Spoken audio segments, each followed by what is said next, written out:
It was an email, I was like, I sent to you, yeah, it was all digital. You know, it was like,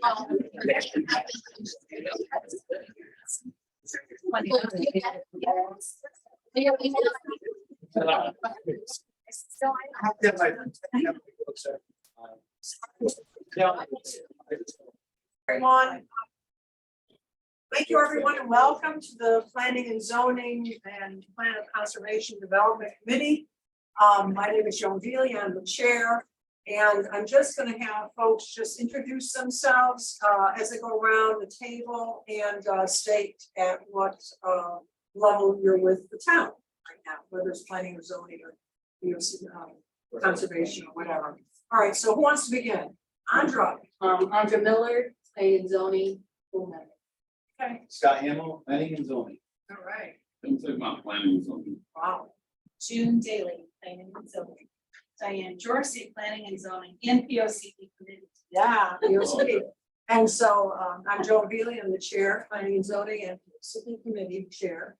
Sandy Capola, town council and POCD committee member. Yes. And John Dyken, Planning and Zoning Commission alternate. Okay. And I think that, and then online, who do we have online? I know we have Mr. Jim Mahoney. Jim Mahoney, Economic Development. Okay, and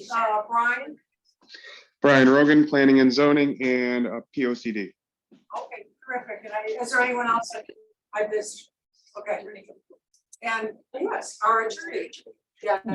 Francisco Gomes, FHI Studio. Okay, well, I'm glad that you're here, Francisco. We're gonna be leaning on that. It Okay? helps, it helps. Yeah, Sorry about no problem, and more interesting is our town planner. Okay, so I guess I've now called the meeting to order. So Francisco, why don't I turn it over to you, as because we have committee business.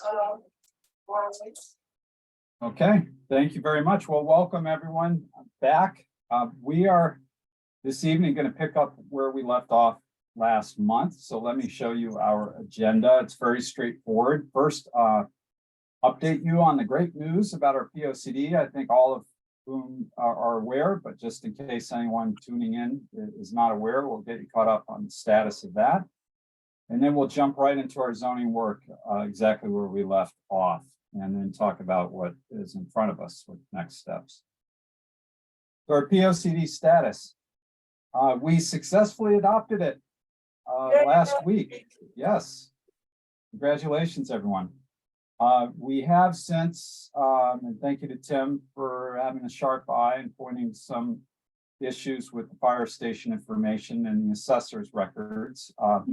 We have since coordinated with the Office for Fire Administration, and we've corrected information regarding the fire stations. And we are also adding names to the acknowledgements. So if you want to lobby for any names that should be on that page, make sure you do so with Maureen this evening. She's the keeper of the list. Once that's done, and there's no reason why it couldn't be done by tomorrow, we submit the plan to the state. We have 30 days from adoption to do that, and we're obviously in very good shape. We'll submit it to the state, and then you're done for another 10 years with the planning process. But then you get to think about getting to work implementing the plan. Okay, well, that sounds good. So we're looking at 30 days from tomorrow's date that the plan should be in effect.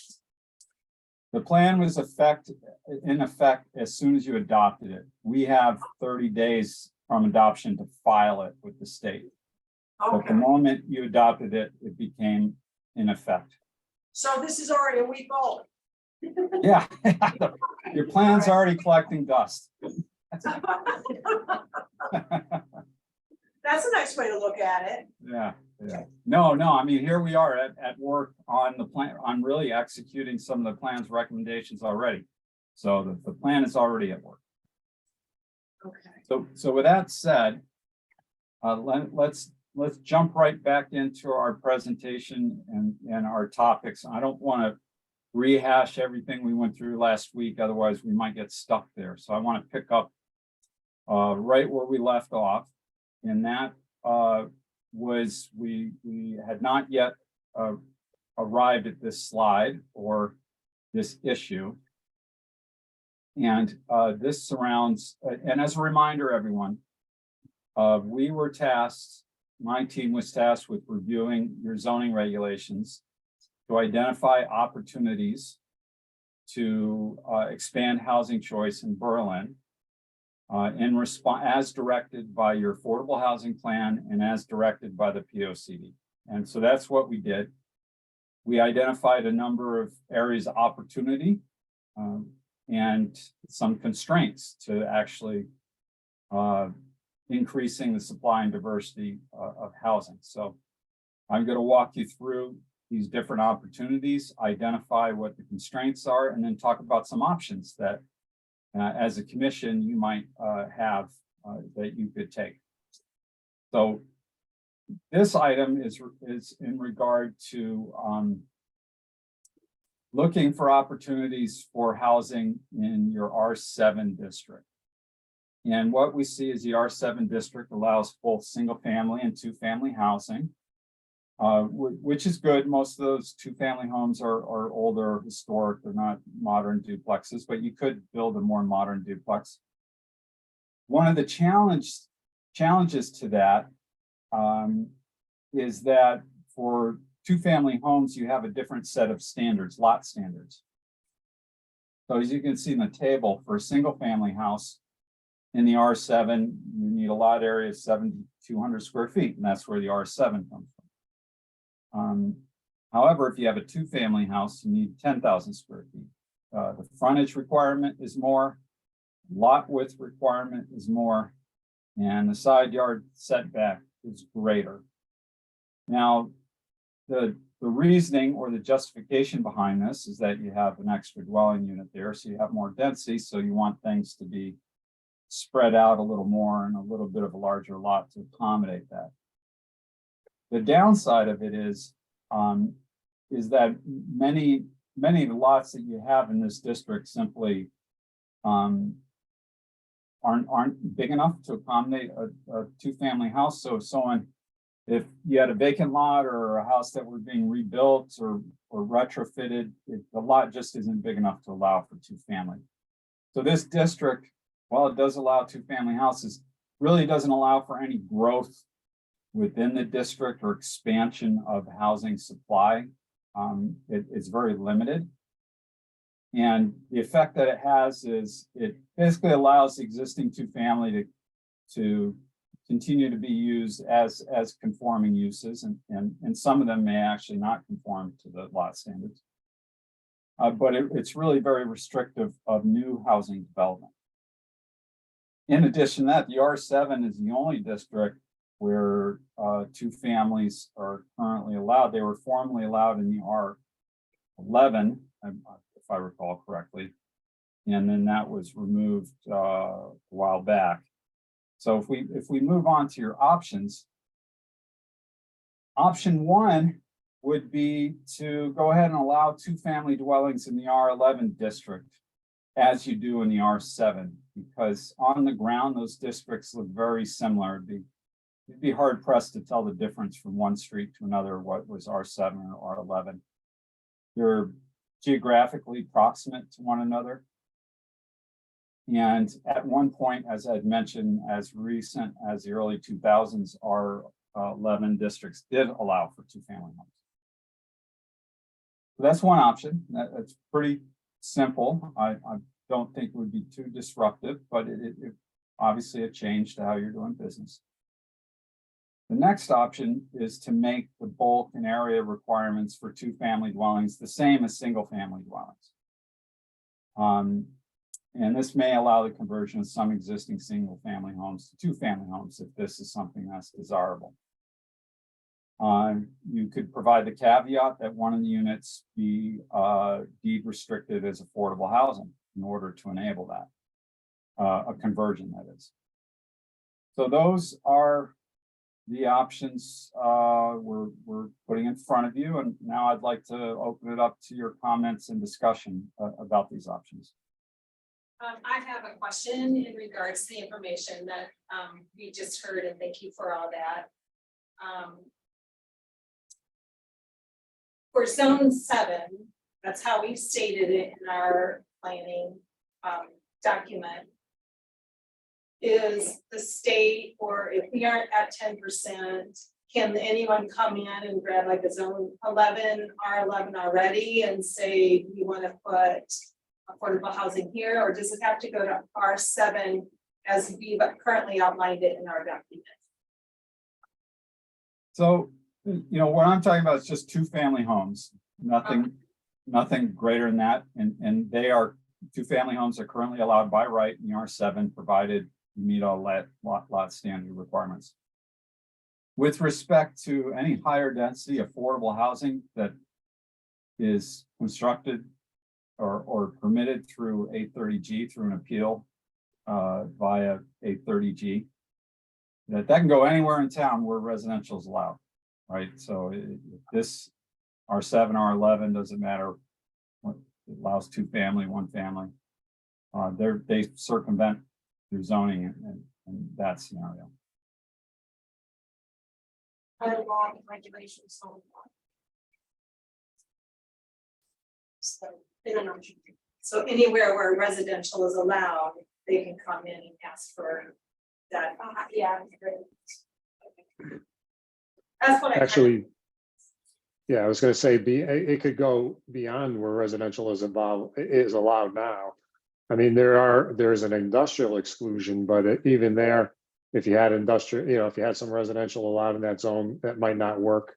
So it could be allowed in most places other than industrial, Right. under 830G. Yeah, it doesn't have to be an exclusively residential district, correct? Yep.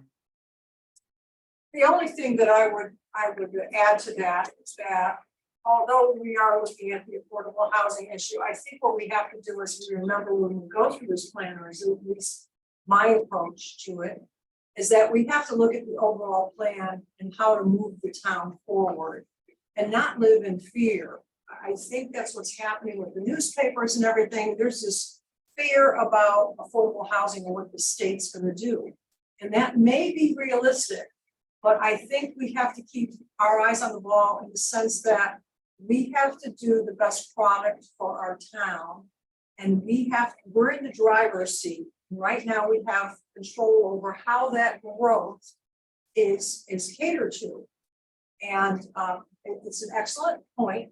I don't have a problem with what you said, but I encourage everyone, let's think about this as proactive instead of reactive. And I can't live under the fear of what the state will or will not do, because it will just corrupt or warp everything that I hope to put forth in a good product.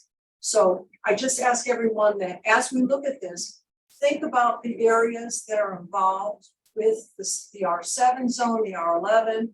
One of the things that I was thinking about when you were talking was that if you do have an R11 zone and you're going to allow for 2-family houses, or the R7 for that matter, there is a little piece of the POCD, and this is way back and behind, that says that you have to keep in mind that the structure you build can't interrupt or diminish your neighbor's ability to have natural sunlight, to have like movable air or whatever between buildings, or however you want to say it. But there is a point where you have to take in consideration the existing neighborhood. And I know I'm just lost the word, so I'm sorry, but Sandy. Mm-hmm. In looking at some of the options that are in front of us, I'm not sure why the R11 was stopped back in 2000 for not having 2-family homes. But if I were looking at the 2, if we allowed it there before, to me, I think that's more, and going with what you were saying, they kind of more neighborly than reducing the area size, reducing the frontage, et cetera, because I think keeping that size of the lot for the 2-family home does allow for that buffer with the neighbors as well. If you're gonna knock down a house that's, a 1-family and put up a 2-family, then yeah, I think we need to take that into consideration with your neighbors. And I mean, I would look at it as number 1 as potentially a better option. Can I ask, because I was looking through the plan and I was trying to see where the R7, R11 zones are. Is there any way, Maureen, you have that zone map there, just so we can reconfirm the areas of town that we're talking about? Yeah, let me, John, let me work kind of in the background here to Okay, pull up good. your zoning map, and then I'll share that screen, okay? Thank you. Thank you, that's easier than you trying Yeah, to do. it. Yeah, Your no screen. problem. You have to share. It was a time when we revised the zoning rights back then. R11 and R7. R7 had that difference between 1,700 square foot and 10,000 square foot, which would have a two-family lot. And then R11s, you could have a two-family. Before that, they took that away. R15, you could have a rear lot. At the time, which they took away at the time too. So there's no rear lots anymore in R15, if I remember correctly. And I was affected by that personally, because I was selling a lot behind my house. And I wanted to build a two-family house. And it was 200 feet square foot short in depth, okay? And out of the R7, they also took out all the regulations, a lot depth. So you had to be 100 feet depth, wherever. But they took all the depth out of there. All you had to do was have the square footage. Okay, so the zone changed in a bunch of different ways, those three zones. And the other expense that was in there was in R7, R11, and put sidewalks in. Okay, which was another expense to the homeowner. Yeah, but you would have had that anyway, in R7, R11 zone. Not originally. Not, well, exactly. But so there was a lot of changes done in those years because they wanted to stop two-family houses basically. Okay. The Brick Road had 3 families on the lots, three-story house. But what was thought about is that you would go with side by side two-family, not up down two-family with a single door in the middle and entrances off the single door. Okay, that way the house looked more like a single family house. Because it only had one door, so it faced on the street. Okay, but we're, no, what are you talking about now? I got confused. R7 You're talking about the R, okay. and R11. All right, so Okay. R7 and R11 is. So R7 is the only one with 2 families now. I understand that. All right, and along those lines, can everyone see the map? Yes. Yes. Good, okay, so the R7 is very limited. There are these very small pockets of it, really kind of surrounding Kensington Center. So up here, Newton Street, there's a little pocket of R7 there, Langdon Court down this area here, Porter's Pass, Skinner's Road, this area, the tiny little area of Pleasant Ave, Baxter Ave, and I think that's it. I don't even think there's an R7 in East Berlin. Yeah, and those R7, there is probably in all those R7 spots, probably 1 or 2 lots left that have a 2-family on. Yeah. Because those R7 lots are really, R7 zones are really built out most of Yeah, Yeah, so yeah. it's sort of a moot point with the R7 them. because of the It steps. is, it is. But we look now and you can see there's R11 that's available, so I So think that. the R11 is far more extensive. It's a Yeah. much larger area that it covers across the town. The individual zones themselves are much bigger. There's a lot more, many more parcels. This is all R11 down here.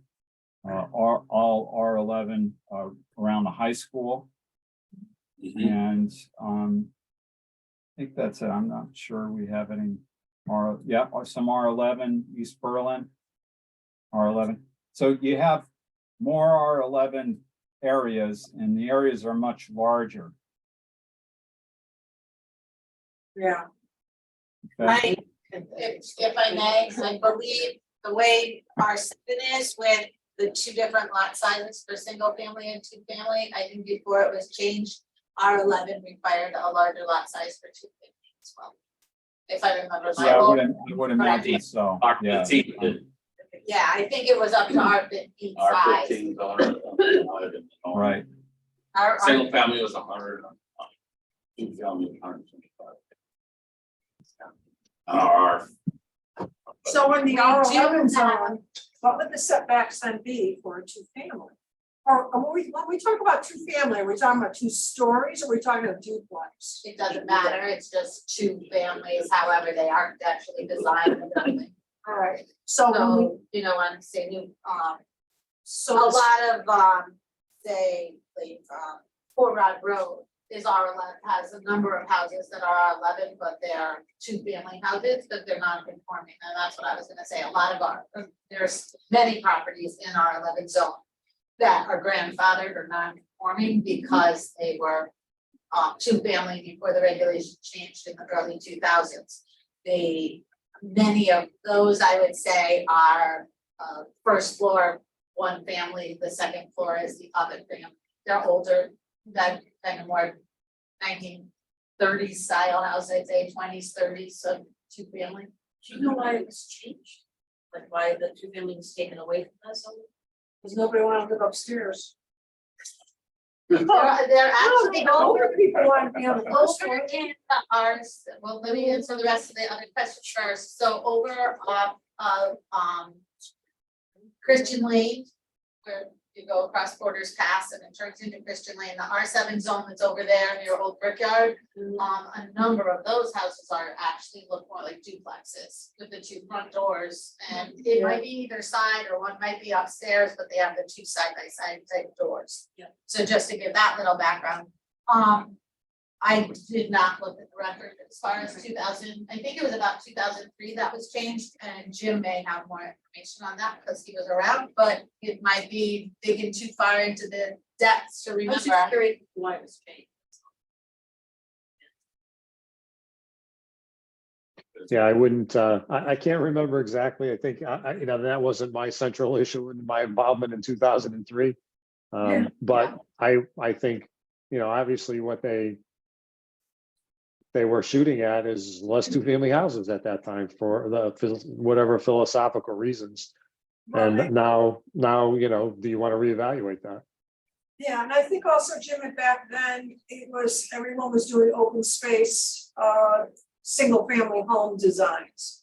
There was a whole thing about conservation and houses clustered together with more open space or dedicated walkways. So I think probably it just sort of went with the trend.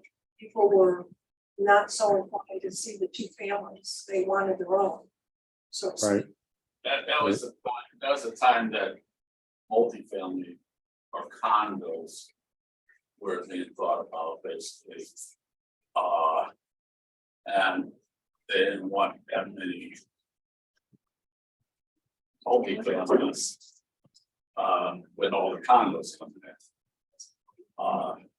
It wasn't you know, we redid all the most of the zones in that time, from half acre to R15, R11, R7, did them all over at that time. With the multi-family idea in there, where do we want them? And that's what happened. So Maureen, Okay, okay, so, where are we? all right, well, I was just gonna ask Maureen as far as the setbacks go for an R11, if you have, have we thought about that at all? Or would they So I brought the table back up. This isn't so Yeah, much please. an issue of,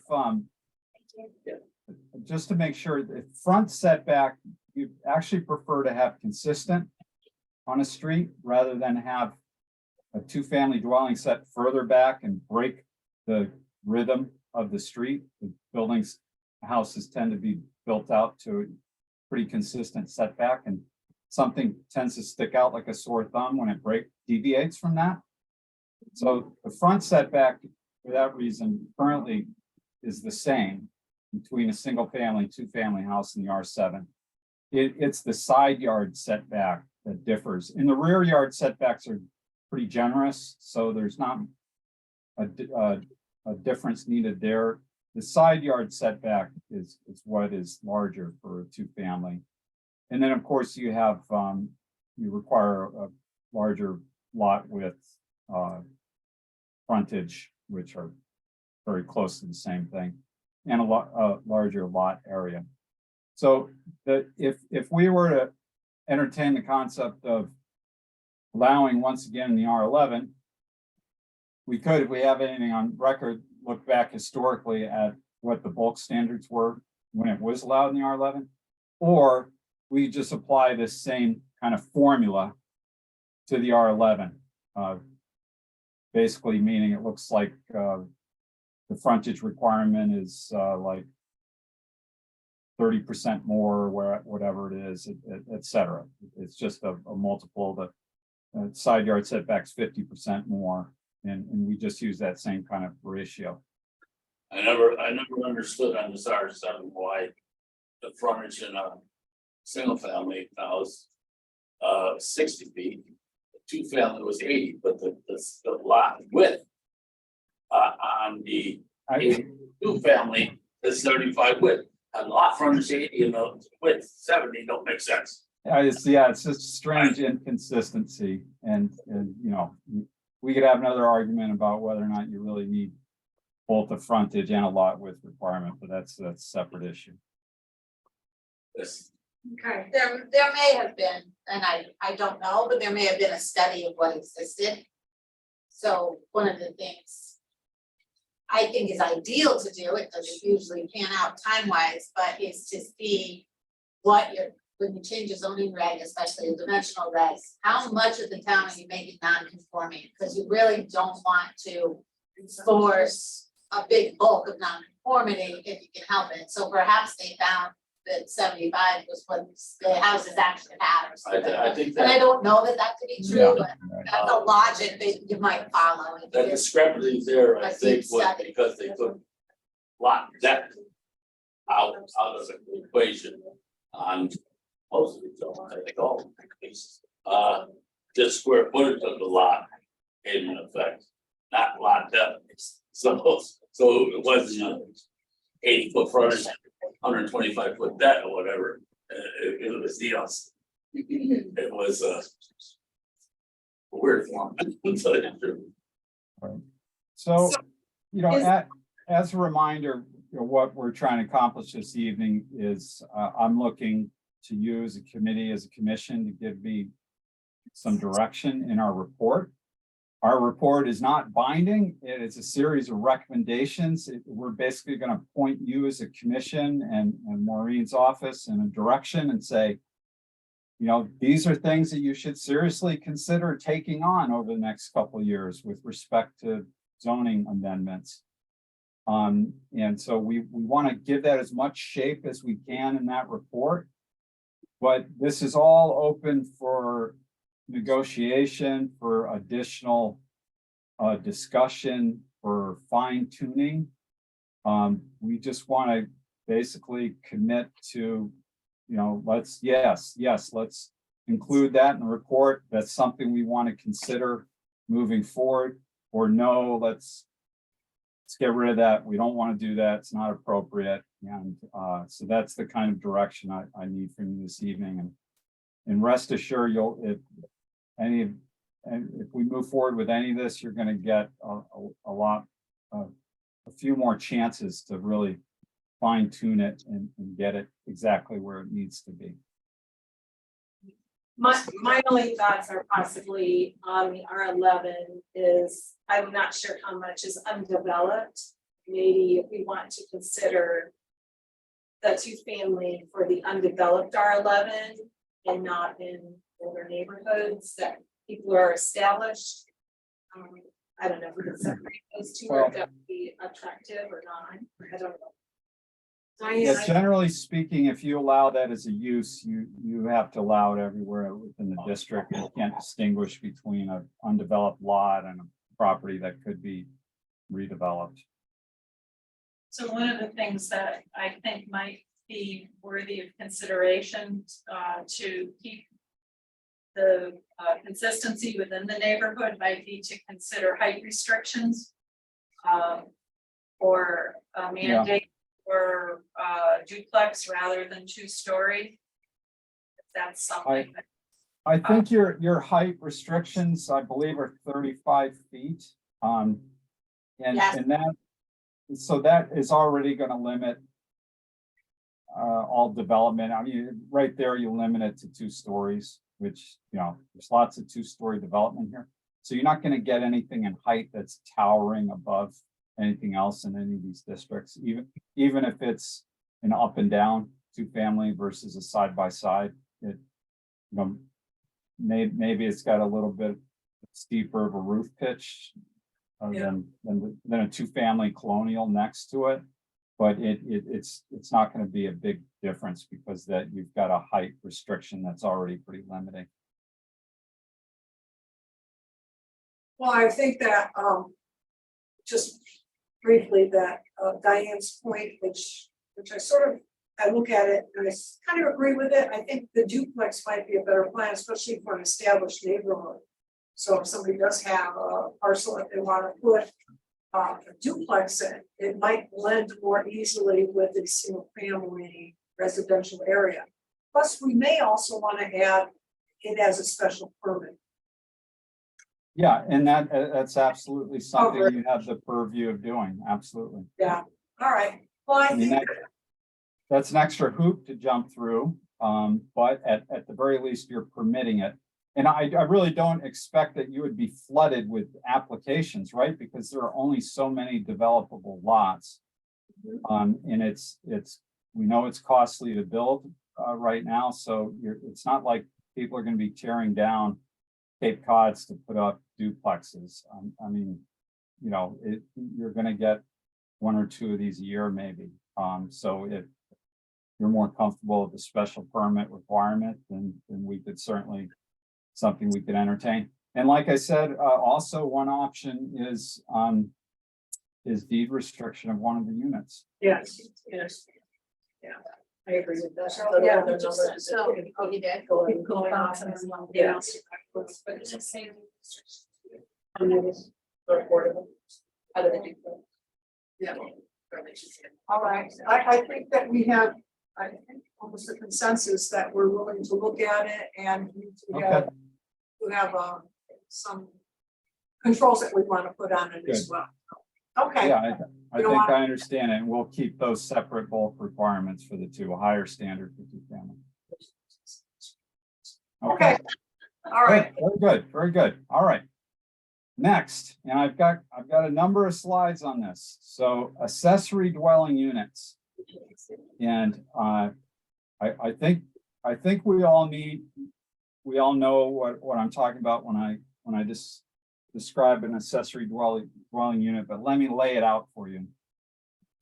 So an accessory dwelling unit is a second dwelling unit on a property, and it's different than a duplex or 2-family house, whatever you might want to call it, in that the accessory dwelling unit is clearly subordinate to the principal unit. It's smaller. Sometimes its access is provided through the principal unit. But it is a standalone unit. It has its own kitchen, its own bathroom, sometimes its own entrance or exit. But it's usually, these are often built or as an addition or an adaptation or part of remodeling of a home, basement unit, etc. But it's also possible to build these into a new construction, particularly if you have the zoning in place to enable that. These are increasingly being looked to as a potential solution for the missing middle housing, in that these units tend to be affordable to young adults, you know, especially a relative, you know, a son or a daughter that finished school and they're trying to get started on their own, but they would like to have a little autonomy and privacy. Or in the reverse situation, with the senior who wants to keep their home, but would prefer to downsize, maybe move into the accessory dwelling unit and have their kids' family take the principal structure or rent out the principal unit. So that's what we're talking about here. You do currently allow accessory dwelling units, but you have some pretty tight controls over it. And as a consequence, Maureen's office, building department sees very, very few of these permit applications come through. So let's talk about what the constraints are. First, there's a restriction on adding ADUs to a structure of less than 5 years in age. So as I described before, while some houses are now being constructed with the unit at time of construction, you prohibit that. You require the house to be 5 years old or older to add a unit on. Typically, if the unit is designed and built as part of the original construction, it's going to be a higher quality, better layout. It'll have better egress, access. You know, all of that is thought out in advance. It'll just be a better design than a retrofit. So it's actually advantageous to have a home built with one of these. ADUs are excluded from the R11 and R7 districts, presumably because at the time ADUs were allowed, you allowed two-family homes in both of those districts. Not currently in the R11, but still in the R7. So that perhaps was the logic, that you had enough density there, and perhaps you didn't want a two-family with an ADU, which you could write that into your zoning, that ADUs are not only permitted for single family. So that issue could be negated. But regardless, it's currently prohibited from those two districts. Additionally, there is a 150 square foot limit on additions to homes to accommodate an ADU. So if you wanted to build a nice big addition and the ADU fits in the addition 500 square feet, you're out of luck. You're only allowed to add 150 square feet, which I think if you can't really fit an ADU into 150 square feet, so obviously the rest of it would have to find some space in the principal residence. So that's very excessively limiting. And by comparison, for example, on a 1,500 square foot home, that only represents a 10% increase in area, or a 3,000 square foot home, only a 5% increase. There are no comparable restrictions to additions on homes for other purposes, right? If you want to build a 3,000 square foot addition to your 1,000 square foot single family home, you're as long as your setback and coverage and all that is in line, you can do whatever you want with it, as long as you don't let someone else live in it, right? So we see that as an issue. There's a limitation on exterior stairs. Yeah, go ahead. Add something to that. So what we do see is that people who are looking to convert a portion of their house for an ADU put on an addition for a family room in their new kitchen, and then put the ADU in the older part of the house. So they put on an addition. You're getting an addition either way, is I guess my point. It's just that the addition can't be built to the to a more modern standard for perhaps someone over 55 who wants more accessibility or something, instead of Right. the older part of the house for that unit. But ultimately, there may still be an addition being put on, it's just not being used for that. You brought up houses off of Newton Street, Becker, I think it is, and Chester Avenue. A lot of houses that were built like two families for one family house. downstairs, looks to us like a two family, but on one family house. So when these regulations came out, people will start putting second apartments theirs, right, and use the first floor that they use. And building department says, no, you can't do that.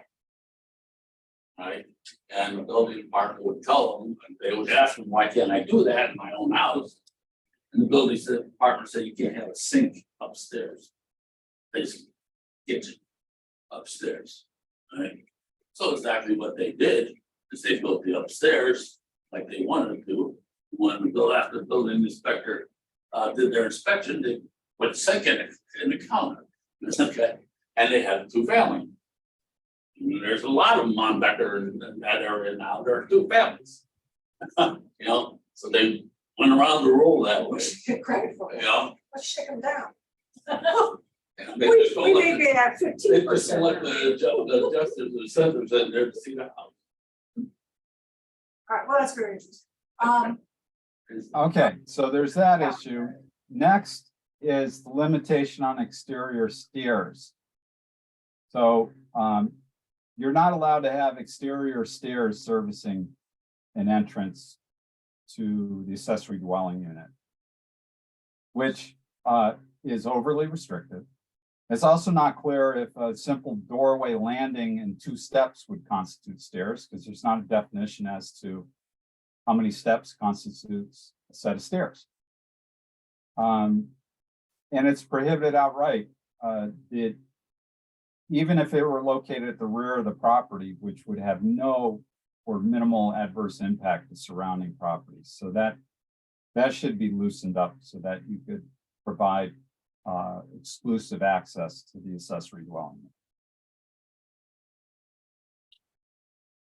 Okay, and I would recommend basically, just sort of putting some parameters around that, X amount of height or encroachment into the setback, whatever it may be, on the sides, nothing in the front, and allow whatever's necessary in the rear, or something to that effect. Or you could restrict those from setbacks entirely, as long as it's outside the setback, you do whatever you want on the sides and the rear. Okay. All right, I'll keep going. I kind of jumped ahead with the solution on that one. We've got a lot of other constraints here. Then I've got a couple slides of options. You have a special permit standard for this, which is a high standard, as you're all aware. It takes time, it's costly, and it basically discourages someone from, why bother? I've got to jump through all those hoops and forget about it. In a lot of towns that we work with, this is done through administrative site plan approval, right? So, the site plan requirement is probably a fair requirement. All right, where are you going to park car for this unit? Where's access provided, et cetera? How close are things to the neighbor's house? So that's probably reasonable. I just don't know that a special permit, and a public hearing, and all that is really required for an accessory dwelling unit. Units are currently limited to persons 55 years of age or older, unless made affordable, which, is pretty stringent, because then it doesn't allow for the scenario I described earlier with the young adult. And we all know that you need housing in Berlin for your young adults. They're starting out. The minimum unit size of 400 square feet. Well, you can't have minimum unit sizes anymore, so that's a very obvious recommendation. Public Act 2129 prohibits that. Because the accessory dwelling unit is permitted with a special permit, you have a caveat that says that special permits for an accessory apartment are void if construction is not started from 1 year of issuance.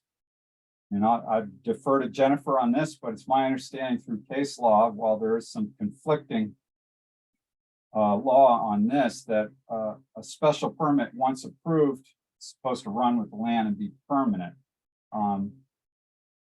so this start of construction and relevancy of permit it's really effectively regulated by your building permit, which has an expiration date. So there's not really a need for the special permit to control that. All right, and Jennifer, I don't know if you wanted to chime in regard to expiration of special permits or. So Maureen and I have had, there's a case, there's a case. Maureen and I have had discussions about this Yep, in terms of, because there's certainly, as you pointed out, there's a conflict in the case law in terms Yep. of, the circumstances under which you can limit, certainly the build out, and that's, there's the international investors case where we talked about that and some of the Yeah. cases. So there's still the suggestion that you do have the ability to limit. right, So it depends on what the circumstances, I mean. yeah, And then you have not only a limitation on the time frame for construction, but you also have, circumstances where you may have a change in conditions, right, over time. Yep. And so if there's a change in the plans, which is sort of less what you would have in this case, but if you have a property transferring and the use changes, I mean, that's not really what we're talking about here, but Right. That's the other angle as well. right. So, So along those lines, you do currently have a reporting requirement. Which, in my experience, this requirement, regardless of what community I work in, it's hard to maintain this, right? So your current requirement is the owner of each structure shall submit a form every January 31st. Confirming who's living in units and that it's compliant. And that if you fail to submit the form or if it's found to be not accurate, then once again, special permit could be revoked, and that's kind of problematic. If you did want to maintain this, the better system would be like a registry system. You issue a separate permit type. You just call it accessory dwelling unit permit, and then you could revoke that if you want, and you're not getting into the same issues surrounding special permit. Regardless, I think this reporting is onerous. It's hard for the town to keep up with the property owners. They're not going to remember to do this. People aren't going to keep up with it, and you're much better off kind of enforcing issues on a complaint nuisance based system. You just respond to where the problems are.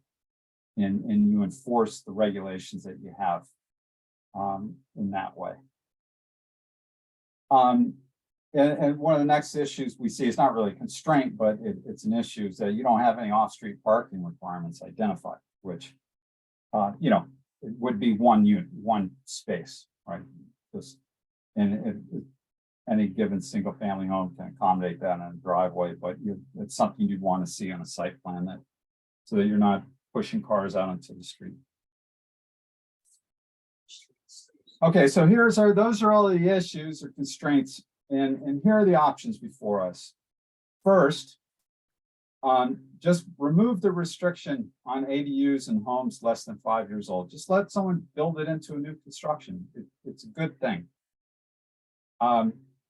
Allow occupancy of either the ADU or the principal residence by a person over 55, right? Just build that in. They can live in the ADU and rent the principal residence or vice versa. Consider allowing ADUs in the R7 and R11 districts. You would prohibit two-family homes from having an ADU because they already have 2 units. But just allow it in those districts. Why not? and I'll blow through this list and then I'll open up to your comments and questions. Replace the 150 square foot addition limit to a ratio or percentage of the gross floor area, such as 20%. So if you have a 2,000 square foot home, then you could add 400 square feet, right? Which is a lot more generous than 150 square feet. Establish a parking requirement, one off-street parking space. Consider reducing the permit requirement ADUs to a site plan requirement with administrative approval rather than a referral to you. Eliminate the minimum unit size requirement, which we have to do. Replace the maximum size of 700 square feet with a maximum ratio. So one thing I didn't mention earlier is that you have a maximum ADU size of 700 square feet, which, you know, is reasonable. But if the house is only, you know, 1,300 square feet to begin with, 700 square feet is a pretty big chunk of that. It may be better just to have once again, to go to a ratio that allows up to 30% of the total residential floor area. So if you had a 3,000 square foot house, then 1,000 square feet could be the ADU, and that's how it would work. And that ensures the principal residence is still clearly the larger, you know, predominant residence. I would eliminate voiding of special permits. Your building permit will take care of your construction timeframe. I would eliminate the annual reporting requirement.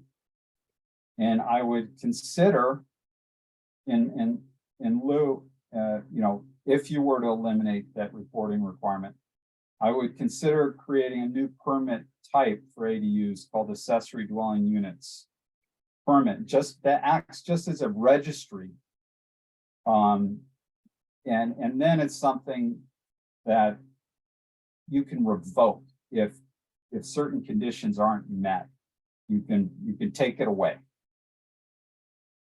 All right, and that helps address any nuisance issues. You just revoke it and they're not allowed to use it. That makes sense. I think I just had one slide. Yep. Okay. Thoughts? We have, so with the, just like a house, if they have installed an illegal two-family, we'd have them remove the kitchen and they'd have to remove it. Yeah, it's like they did. So is an ADU, Can't regulate that. is it automatically become an addition to our affordable housing stock then?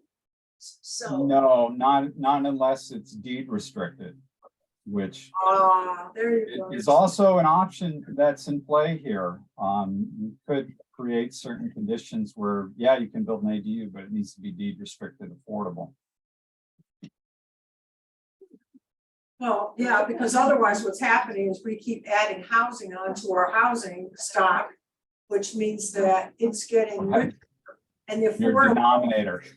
Right? yeah, It's and all about numerator and denominator, which, I mean, it's a good thing to add housing because this is all supply and demand economics, right? More supply you have, it satisfies demand and helps stabilize pricing. Right, but it's a very good point. So that this could be an opportunity under certain conditions to require that the units be deed restricted. that's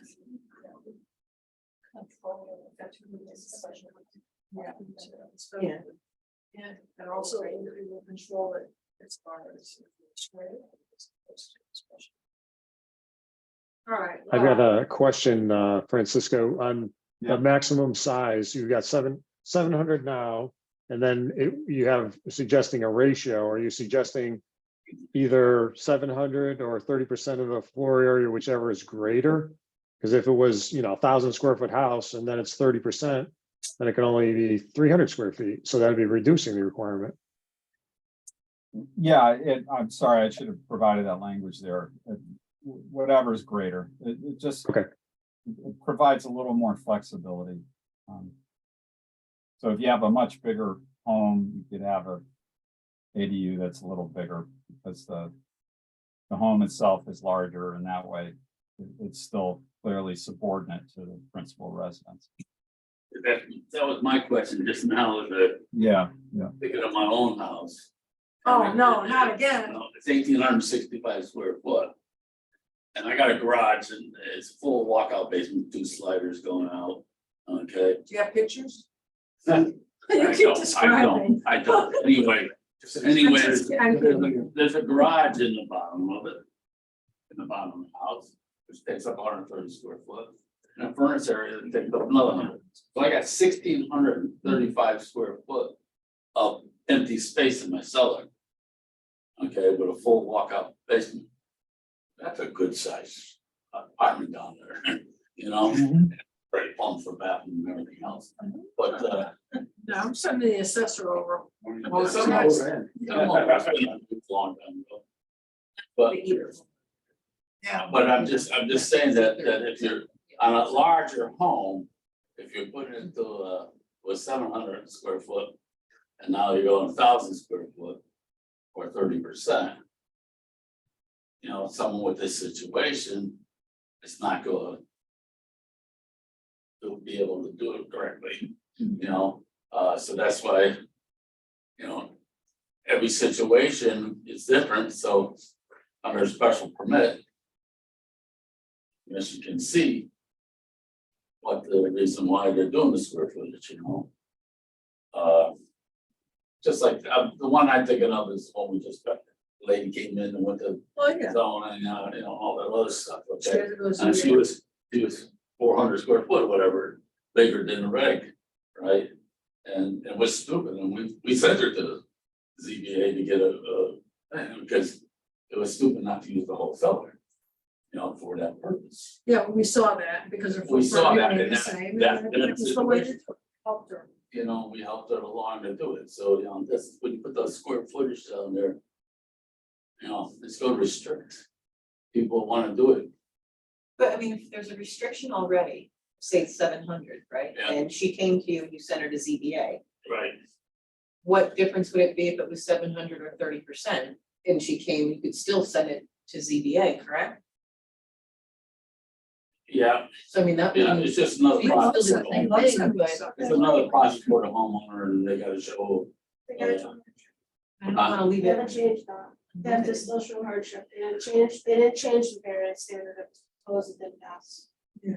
So, Yeah, to show a hardship and all the other stuff. With this Francisco? We did, we But lost no, him, we. but he's coming back He's on. coming back. all right, we're back. I lost you. Let's try this again. So, going once, going twice, what do we think? Well, I mean, we have Numbers. the accessory dwelling housing ability right now anyway. So all we sort of doing is tweaking it to make it a Yes. little better, but I think we're pretty much, you know, as far, we're willing to compromise on some things, and I think that, looking at 700 square feet or no more than, like Jim Mahoney had and Sandy had said, is a good idea. I think it should be, we should have an affordability. Especially, I mean, because chances are somebody's doing it for a senior person or for a young kid. And then usually if they both move out or move on, they may be opening it up to just renters. And if they do that, then we need to have, I think, that affordability unit in there. I also strongly believe in the off-street parking period of statement. I don't think anyone should use the public street as their parking. I think it should all be in the driveway, in a garage, in the carport. So I would Okay, encourage that. Anyone else? Feedback? I think there's some good ideas. Yeah, I think we're gonna work on that. Okay, You use it as And- affordable housing. And I think that you could probably remove the restriction on the ADU in a house, less than 5 years old. I think we could do away with that. Right. Okay. All right. But did you get some direction from us, Francisco? or- Yeah, no, it's good. It sounds like let's move forward with all of this. I've kind of tighten things up a little bit, but Yeah, that's good. Very good. Thank you. Okay, let's keep going. Jennifer wanted to say something really quick. Does Oh. you wanna ask? Now, you'll recall, and that this is, the new members haven't seen it, but I did give you, and this is going back some months, but when we were talking about the opt-outs, you have samples of other accessory apartment regulations for other communities. And I think you have a list of the considerations, right, the different issues to decide. Because the owner occupancy issue. Yeah. Okay, the attached, detached, same footprint. You don't have to do the same thing in every district, you could be creative. It is a big discussion. But, you do absolutely wanna get, and as the chair pointed out, you do wanna get that affordable piece in there. So. There's a lot of work, I think, here. I'll just Okay. say that, because, you gotta really think about, Well, the impact too on the neighborhood that is existing, in my opinion, so. which is why I'm not a planner and I'm not your staff. But I think that you gotta consider whether or not you wanna do different things in different districts instead of doing something across the board potentially. Because it may be that, having an addition or having a detached unit.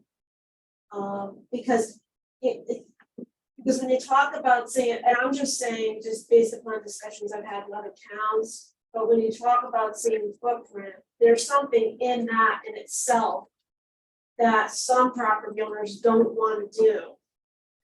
Whereas if you were to allow an addition, that could be, separated off or allowed detached, you may be able to capture more, and again, it's depending on the need that you perceive in the community, and maybe you want to start down the path and see what it adds. And then you can always, go further with it, but I think there's a lot. Yeah, no, it's It- not easily resolved. that's It's for sure. almost, I don't, it's a series of conversations that have to be had, I think. Okay. And, in a series of meetings, because I do think there's. Again, this is just based upon conversations I've had elsewhere. I do remember when we had the discussion, we opted out on that because we have these regulations already in place. You did provide us with those, but I'm thinking that I may You no did that longer possess. Yeah, I have more too, because Oh, obviously, as I was Fair, wondering. Your copier. As I was wondering, this, I was, obviously seeing updates to accessory apartment regulations to towns adopting. Okay, I know it's a lot of people with larger lots, the larger zone, the MR zone or the 2 acre zone or whatever. They sometimes want extra building in the back. Well, I guess. A guest house or church house, whatever you want to call it. Had one, towards the road area, towards site, and the guy wanted to add a four-car garage in the back, which couldn't was detached from the house. And had a problem with it, but he had plenty of land to do it. So that brings me to the idea, well, if you have accessory dwelling out in the backyard of a large house, it's gonna hurt. You got the big things. well, let's Yeah, yeah, a good point, You Put a and barn something or else to something now or something like that. Yeah. something to think about, but Jennifer, if you don't mind, Yes, I I'll mean, recirculate can you and I'll send them. recirculate that? Sure. Because I'll definitely give it my undivided attention, I promise. I promise. Okay. All right, so it looks like this is gonna be a work in progress, Francisco. Yeah, but I've got some very good direction, so I think we're in good shape here. Okay, Okay. all right. Okay, let's talk about your planned development district. And correct me if I'm wrong, Jim and Maureen, we have no projects developed through the planned development district, correct? Correct. Okay, so let's start with the purpose of this district. The regulations are intended to enable development of specific areas in town through an overall master plan, allow for a mixture of compatible uses, be flexible, use innovative design techniques, and result in high quality design that's compatible with the town. So some very good purposes. And so here are the constraints, right? And there it is right there. It really hasn't been effectively used to create any new districts. And this is what's called a floating zone. It's a district you create that exists in theory. And then an applicant has a piece of property they feel, meets the conditions of the district. They develop a master plan. You agree to rezone that area to the district, and you kind of allow them to, in some ways, write the rules of their development as part of the approval. But it hasn't been used effectively yet. It's a mixed-use district, but it doesn't require a residential development component. It allows for a mixture of uses, but doesn't require it. It is intended to allow residential development, but it's not a requirement. And there's absolutely no affordable housing incentive or requirement associated with it. So the option, we don't have a lot of options in our quiver for this currently. But one thought would just be to add on a 10% deed restricted affordable residential units. So any residential units that are constructed, 10% have to be deed restricted as affordable.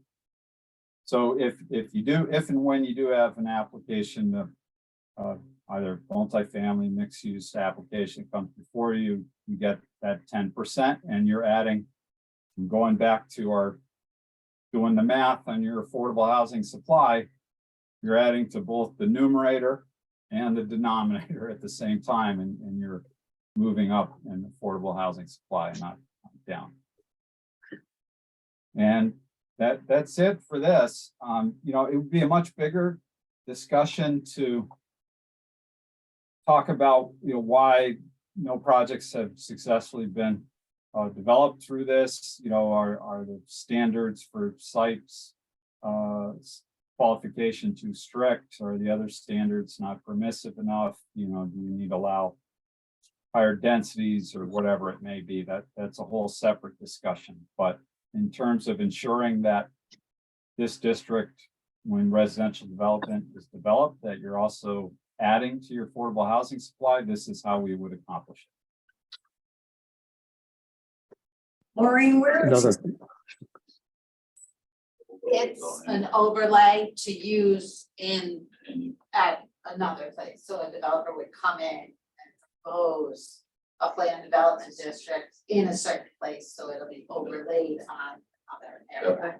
Beckley Farms, I think Undefined they area call of it. town, right? What is it? No, Beckley Farms is adult housing. Adult, I think so, I think that's. Well, it came in the combination of single family homes and condo. They are all kind of, 40 but units they're per all, building.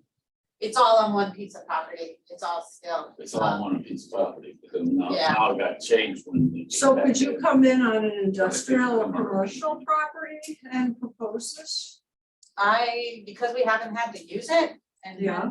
proposals, not well versed in. So Maureen, if I understand correctly, it's actually a floating zone, which Yeah. rather Oh, than that's overlaying the, Yeah, rather than overlaying the underlying zoning, it would completely replace it. So you would change your map and whatever was there, whatever zoning district applied to the property before would be no more. It would just become a PDD.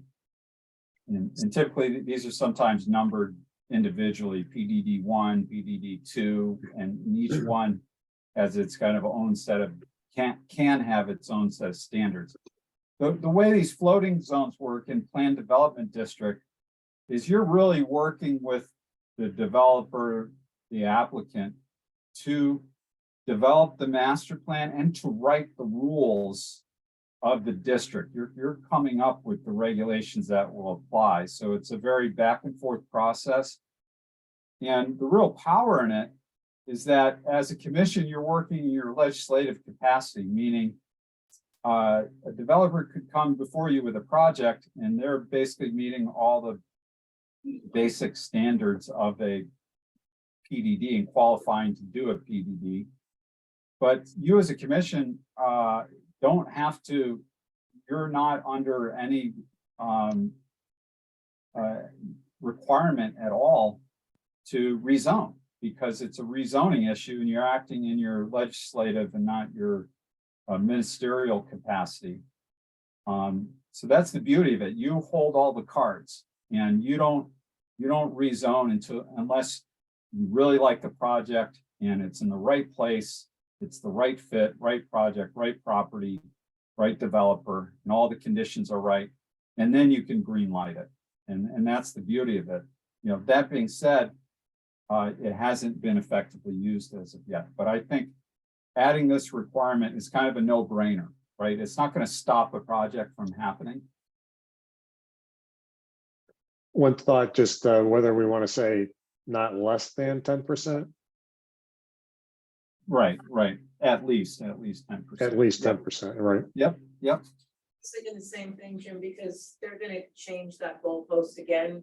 And I know we're putting the 10% there to try and keep us at the, the current requirement or request, shall we say, of the state wanting us to have 10% affordable. But I mean, I think that's gonna move.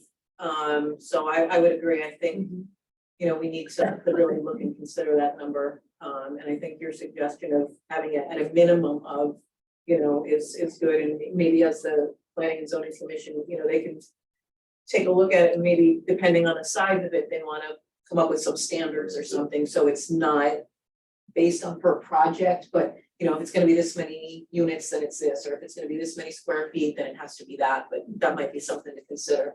Yeah. It should also be, is it a special permit as well?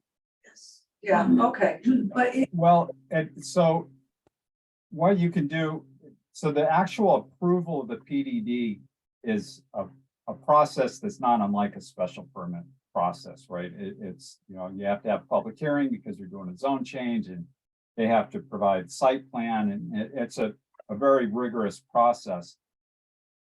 You can and typically this is a one-off kind of development, but potentially there might be future phases of it that are maybe approved in a master plan, but maybe they change or evolve.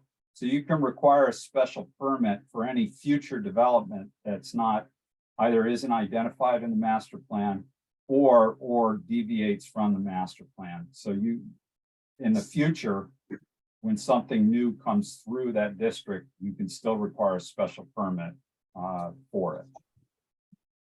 yeah, So I'll quote straight from the regulation. The decision process says, while the establishment of a planned development district is a legislative decision rather than a special permit, the commission may use the criteria of section 12, which is the special permit criteria of these regulations, when reviewing the application to establish the PDD. So it brings those standards in. Yeah, it's very comparable process and set of considerations. And those standards are, all about the criteria that you should use in deciding whether or not something merit is consistent with approval. So, yeah. Yeah, but I think also, Sandy made a good point that, we should have, if you ever do come to do a development like this, it should be a higher number for the, affordable, a higher percentage, So what are we thinking? 30. That's the difference in. Right, It's funny, that's what it. Yeah, I was at the planning and zoning section of the Connecticut Bar Association meeting last night. And there are some proponents of affordable housing that are saying, no, we shouldn't have a set aside in the zoning regulations because it deters developers. So, you know, the shift in thinking, there's a shift in thinking, right? But yeah, I mean, we don't know what they're gonna do as far as the fair share is concerned. Right now, you're operating, you know, with that 10%. Again, it's a threshold. As OPM and DOH evaluates, you know, they're gonna come up with a number that, you know, that they're saying is aspirational. And What you is know, that? you know, we'll see kind of how that plays out, right? So, I don't know, but, you know, and again, this isn't a legal opinion. I don't know that you wanna do 30%. For, this is the PDD is the nature of the special design district, right?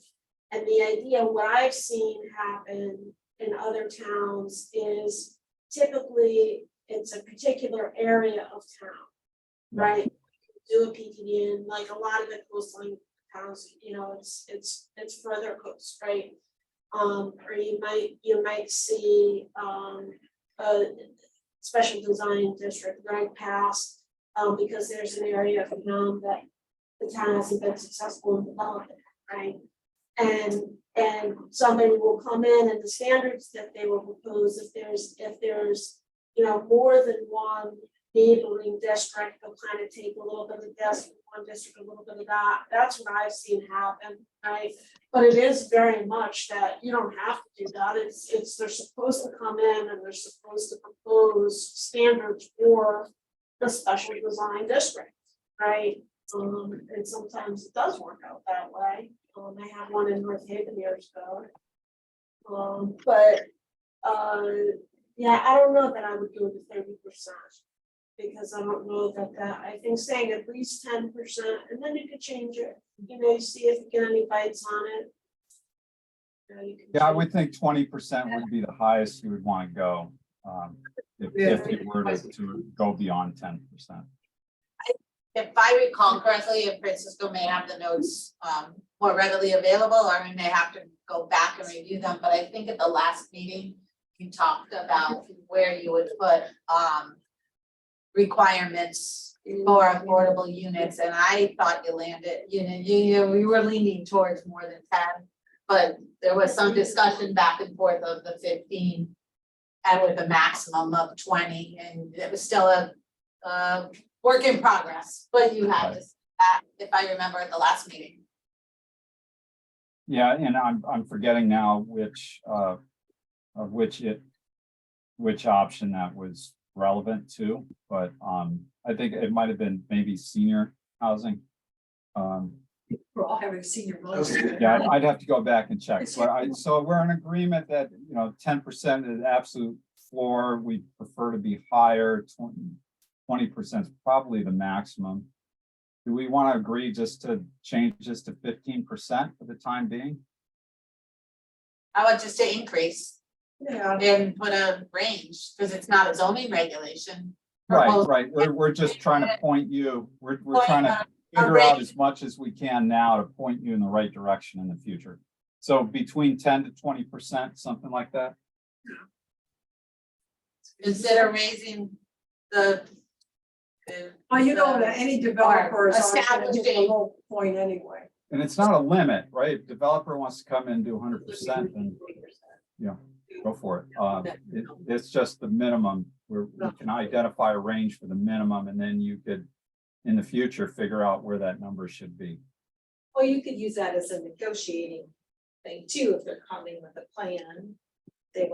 offer us, maybe we could say, well, if you go to 20%, we think this is a great plan, and so that would give us. Yeah.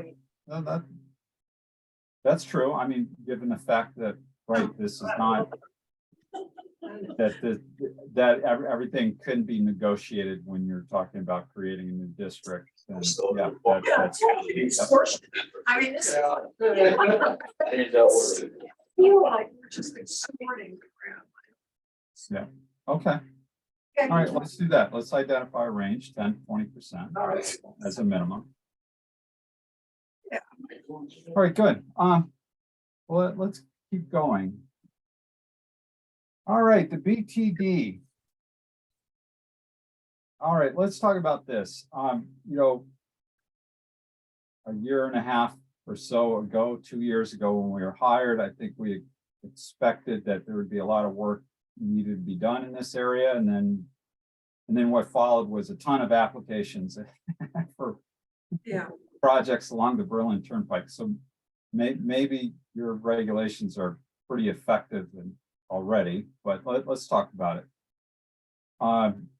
So I just highlighted here a couple things I wanted to call attention to about the existing BTD regulations, and that being the focus on housing, right, as part of the mix, and affordable, and providing affordable housing opportunities. So it's a very important part of the equation for this district. There are, however, some constraints. First of all, there's just a limited number of parcels in the BT1, BT2, or PSB zones that are suitable for conversion, and basically you only allow conversion to BTD in those zones. Furthermore, there's a restriction on the types of units that can be, dwelling units that can be constructed. No, and here it is right here. No dwelling unit shall have more than one bedroom, including anything else that could serve as a bedroom, unless the building has 10 units, individual building has more than 10 units per floor. So fairly restrictive, and even then you have a formula that allows only up to 2 bedrooms. Furthermore, the residential unit size has a minimum unit size requirement. We know we can't have that anymore. So what are options? Option one would be to also allow conversion to BTD in the current, and I apologize for all the zoning acronyms here, in the current SPDD. And that is on the map at right, that is the purple area, and you call it whatever you want. Mountaintop, golden arches, triangle, whatever you'd like to call it, that's the area we're talking about. It would be to also allow establishment of BTD along the Berlin Turnpike on some of those parcels or in that district. Okay.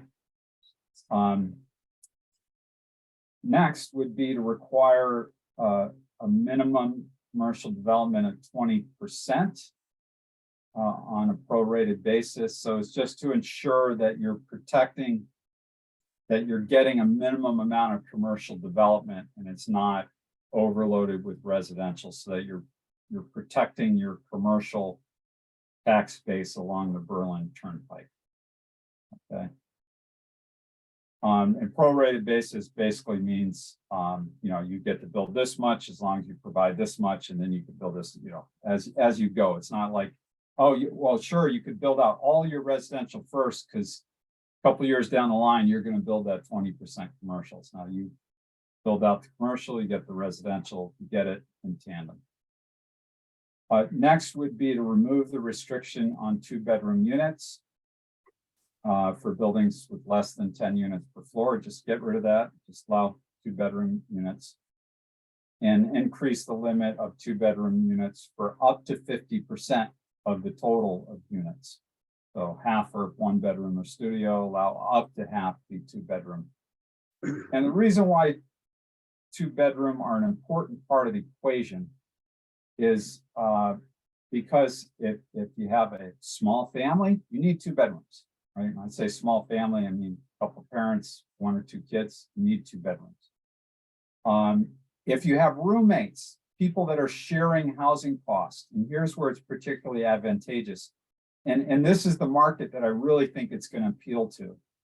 It's adults sharing a house, 2 people, roommates sharing an apartment and sharing those costs. That makes the unit and living far more affordable for them.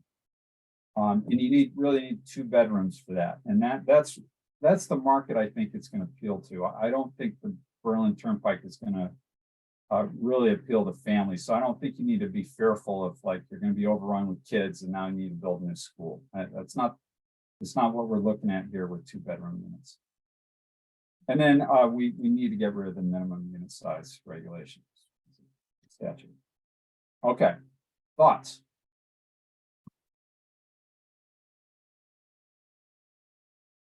What's in? Oh, you're waiting for us? Oh, okay. What's in? Yeah, your thoughts. I thought you said and I was waiting for the rest of it. Thoughts. Yeah, those were my thoughts, and now I'm opening up to your thoughts. Yeah. The problem I have with the SPDD zone, that huge one right there, is that, and I know nothing has happened to it. And Yeah. For me to turn it over to housing, I think I can't let go of it. I don't think that we are in those kind of dire straits where we have to give up the last big commercial property that we have for housing. But that's my thought. Even if 20% of it were built out as commercial. Has to be higher. I think, as Diane says, I think it has to be higher. I mean, how much acreage is in there? 100 and what? 30, 40 acres? Now, I know there's wetlands and stuff in there. Right, and some It's right off- grades, yeah. There's off the Berlin Turnpike, it's off of Route 9. And I had hoped it would have been developed commercially or industrially by now. But I have a problem with even allowing it to have the potential for housing. That said, I agree with you that's what we want in there, but the property has its own restrictions. Yes, it does. Okay, because of the stone, rock, and blasting, they have to be done. And with that said, what it in total commercial, the cost of the property and redesigning the property is just No, but I not mean, feasible. But if you had like a warehouse, like an Amazon warehouse or They distribution would have center to there, I mean, blow half that. fantastic. It would have to blow half that mountain off. Get Well, that big of a they flat did it to area. get Route 9 through. Yeah. The state didn't care about Well, putting Route 9 through Island. At least with a What does Bezos? housing type zone in there, they could get, the units in there, different staggered levels, we can get views off the lost land, yes, and, You're still gonna have to blast either way. they're gonna have to blast. but- Either way, yeah. But because of the terrain is so different than terrain, that they could build units up here and they could overlook these units down here. And they all get the view to the west or whatever, they could design that because of and what's got the deepness of the blasting wouldn't have to be as much as if you put commercial piece in there. You could design to the lay of the land. And that's how engineers and designers do it. Well, yeah, I mean, you look for your plateau. But you know, because capital there's not resources. enough area, flat area that's not stone, or rock, they call the rock cut for one reason, when the 372, they call the rock cut for a reason. And the other thing is there's blasting in there. That is rated number 2 site for rock allowed to go looking at rocks and everything else, because I brought many of groups there in a bus. So what you're saying, it should be like Big a. rocks, just big going- rocks in there, you know, because it's got so many. You know. Geological.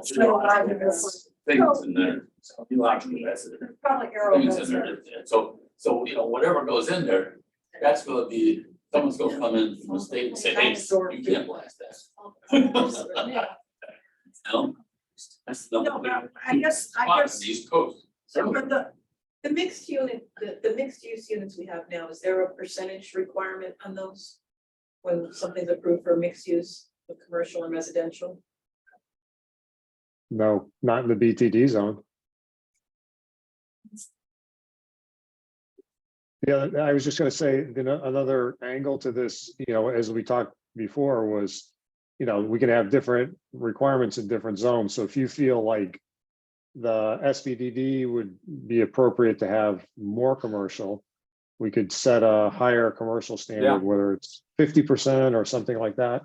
But it would open up a lot of possibilities if you choose to consider that. I think that's something's worth consideration. I think personally, I think 20% is too small for that area.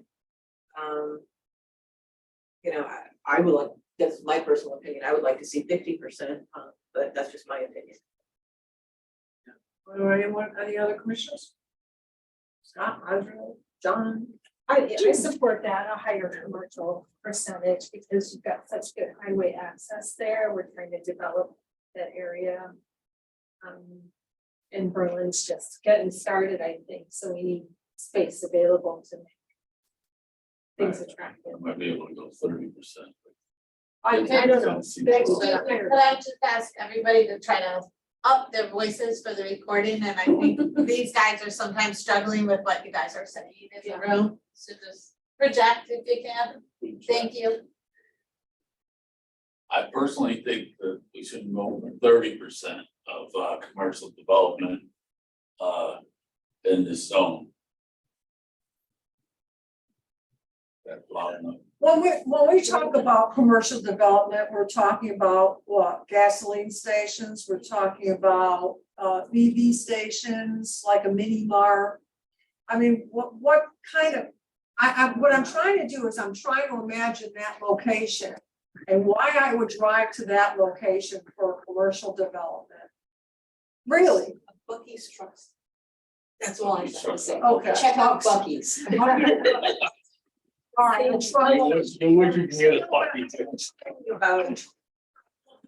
I mean, the vision has always been like, you know, it could be larger scale retail, office, you know, could be assisted living, could, you know, which could be under the residential category, but you know, again, surgical. sure, yeah, medical, yeah, Yeah. absolutely. Yeah.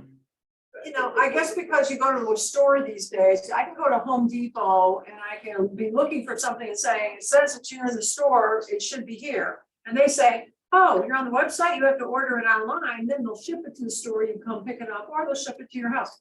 It's coming to the point now where retail doesn't work anymore, everything's online. And I'd hate for us to invest in retail shopping and nobody's using it anymore. I mean, it's kind of sad when you go to the stores and there's nobody in there because everyone's doing everything online. So I don't want to end up with a little ghost town, like, you know. You're seriously correct with malls and stuff, they're going, you know, Milford and a couple other malls have died totally, and you know, that Milford was bought by another person. Yeah, but not And in the then malls. I mean, you month could go later, to they said, no, Kohl's and we're selling it.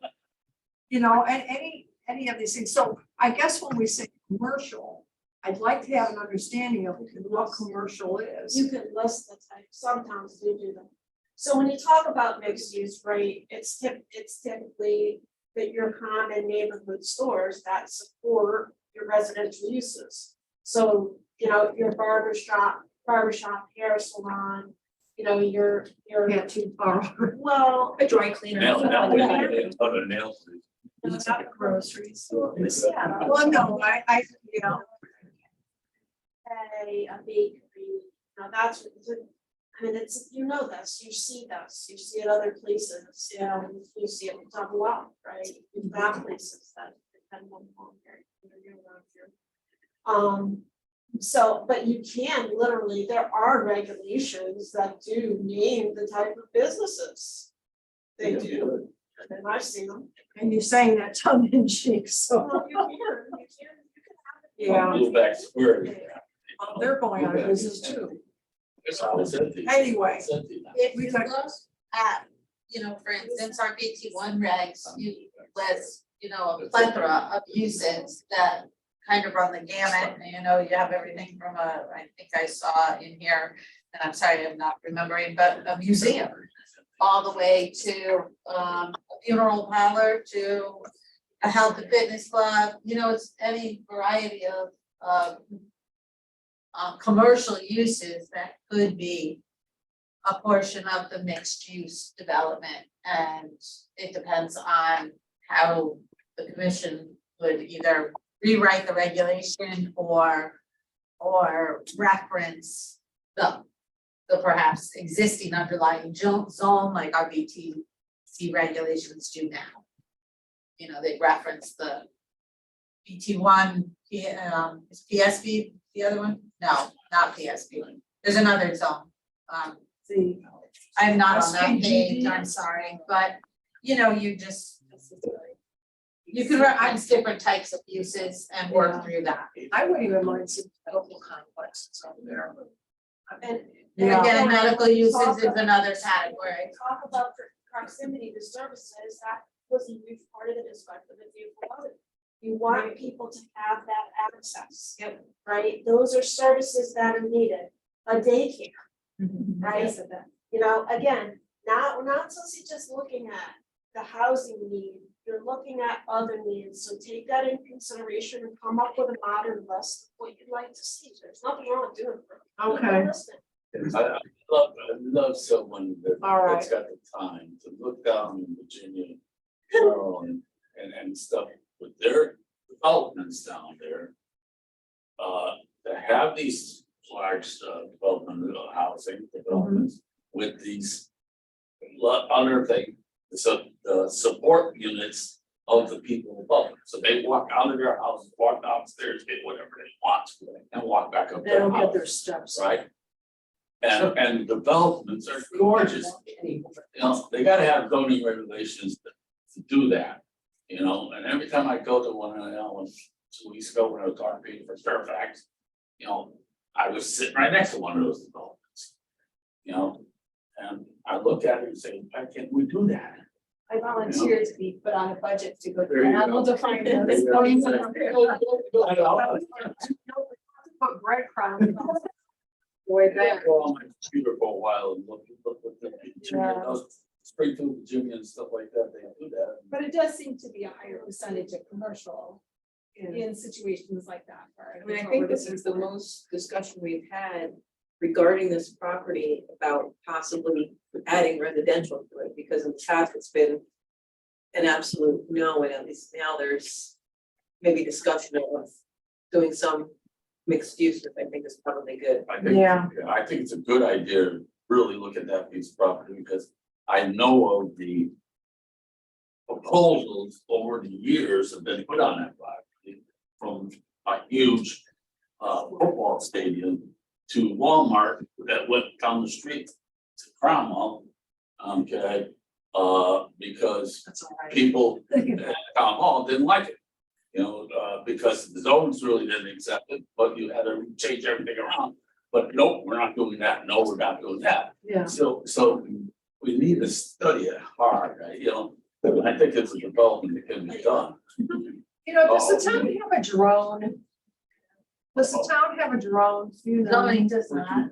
No. We gotta- I'm serious. I'm announcing zoning does not. I'll be honest, it sounds really silly, but I wish I could look at this property. I mean, Really look at I it. can't really walk through it because of the swamps and everything else like that. And, but I wish there was a way for us to look at this property to see how it's laid out. And maybe even do it in the fall when all the leaves are down, so you can see exactly what you're working with. Oh, Because I'll try to remember to ask Chris if there's any mechanism that he or the You know, maybe owners fire- they, contracted something at some point. You know, the other thing too is I think doesn't the fire department have a drone? I believe they do I for think missing Either people. fire or PD does. Yeah. No, I don't think it's I think PD. it's I think emergency PD goes services. to There's fire. five drones. Well, that's what I mean. There should be able to make a little video for us. We should be able to see it. I know this doesn't help Francisco, but at least we're opening the thought process of a mixture. So he's sitting there going, there's no resolve on this tonight. I know. And Jim Mahoney's going, oh my God.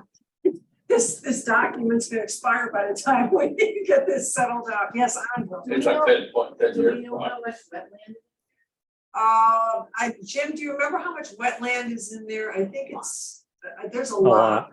It's a lot, yeah. I think it's about 120 acres altogether and yeah, I would guess, you know, 40 acres. 30 acres, 40, 50 acres. I mean, because everything on the Route 9 side or, you know, is all wet, you know? 72 down the bottom. No. That's where three lots are on the bottom, they're the one house. Yeah, because you had that river that flows underneath Middletown Road. Right. So we have that bridge there and that's all like a wetlands right behind that. But anyway. Yeah, Okay, we have the, you know, remember the TEDs? We have TEDs maps on our website that show development constraints of all the TEDs, including this one. So we have all that mapping. We can pull it out for you. okay, and that's on the town website? It is on the GIS website, on the town at berlingis.com. Okay, berlingis.com, okay. Right. GIS.com. All right, berlin.gis, okay. All right, thank you for that, because I'll check that out as well. But I think, Francisco, just to recap, I think we're in favor of investigating. I think up on the percentages. And I think that's really All right. dictated by the whatever. Jim, did you have something you wanted to add? I'm sorry. Oh, no, I was agreeing, supporting your direction. Okay, all And right. I thought your question was good about what does commercial entail? I thought that was a good question to She's get not. a vision. Yeah. It really started a lot of conversation. Yeah, it was really good. All right, okay. So what else do you have for us or is? Okay, all right, so I've got some direction on that. He's gonna go Next. home and drink. Yeah, here's an easy one. Oh, easy. Here's already. Oh, it's even when he's laughing. All right, I know you're right in the middle of it, but let's talk it through. Oh, no. The conversion of hotels and motels in the Berlin Turnpike to residential, right? Yeah, we got this. Yeah, all right. Yeah. So we Yeah, we we know that you've been entertaining a number of applications. The map on the right shows all of the motel properties in blue that line the Berlin Turnpike. And many of these some of them are vacant, they're all pretty marginal properties. So as I understand, some of the concerns about the conversion of these to residential surround concerns about compatibility with surrounding land uses. The sites being unsafe for walking along the turnpike, you know, is that a great place for residential? Loss of commercial properties on the turnpike to residential. So let's talk this through, and I want to get my heads wrapped around as to whether or not within my report, we're going to make any recommendations, or we're just going to leave this issue alone. So yeah. Can I just ask you a quick question? Yeah. Did I send you the regulation the amendment they adopted last week? No, Okay, so Okay, let's do figure it out. that and maybe we don't need to spend a lot of time on this line. And I'm sorry for that. I thought I'd send it out Friday. It probably Okay. got, yeah, we had some updates. My computer shut down a number of times and I lost a couple Joe, of emails that went out. No, we did, but no, it was, but no, it was a good compromise. I have no problem with I that. wonder if it might be beneficial to hear some of his thoughts on it, even? Well, this was really about me hearing your thoughts on it. And so I don't have any option. I don't think I have any, yeah, I don't have any options for you. It was really just an area I wanted to explore because I knew there were a number of applications and requests you were considering. And, you know, this does potentially involve or affect the development of housing. So, but as I understand it, you approved an amendment to the zoning regulations, is that correct? Yes. Yes. You could study that one. Yeah, I am so sorry. We got it. Been a week. Okay, no problem. No problem. problem. Well, that makes things easier if you've already kind of figured this out. Check one off. Yeah. Okay. Okay, well, let's just keep moving forward. I'll take a look at that. Yay. All right, good, good. All right, so what did we walk through thus far in our meeting last month and so far this evening were what we consider to be nearer term options. These are things that we think you could potentially take action on this year or next. In addition to that, we've identified a couple of longer term options that are maybe a little less urgent that you could take your time in getting around to. But we want to keep them on the radar. And there's not a lot to this. One would be amending your adult housing regulations, and the next one involves your subdivision regulations. So let's start with the adult housing.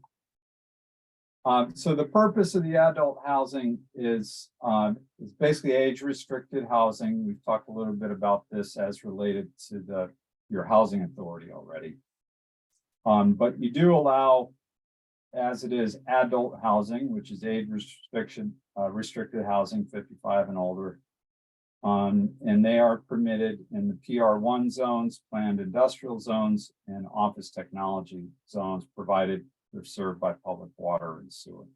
That's the purpose, and you do have a couple of these developments. The constraints, well, the density is really pretty limited. The density of adult housing is limited to 2.5 units per acre. And that's lower than the density allowed in the R15 district. So that's a relatively low density. You've got a minimum unit size that we can no longer have. So the second item, obviously we get rid of that. The question in my mind is whether or not we should allow higher density. So the options, and in addition to that, are there other districts where you should allow adult housing to be built? So the options are to review the districts where they're currently allowed and consider allowing in other districts, and basically any district other than industrial. So you don't lose industrial land, so you don't introduce an incompatible use.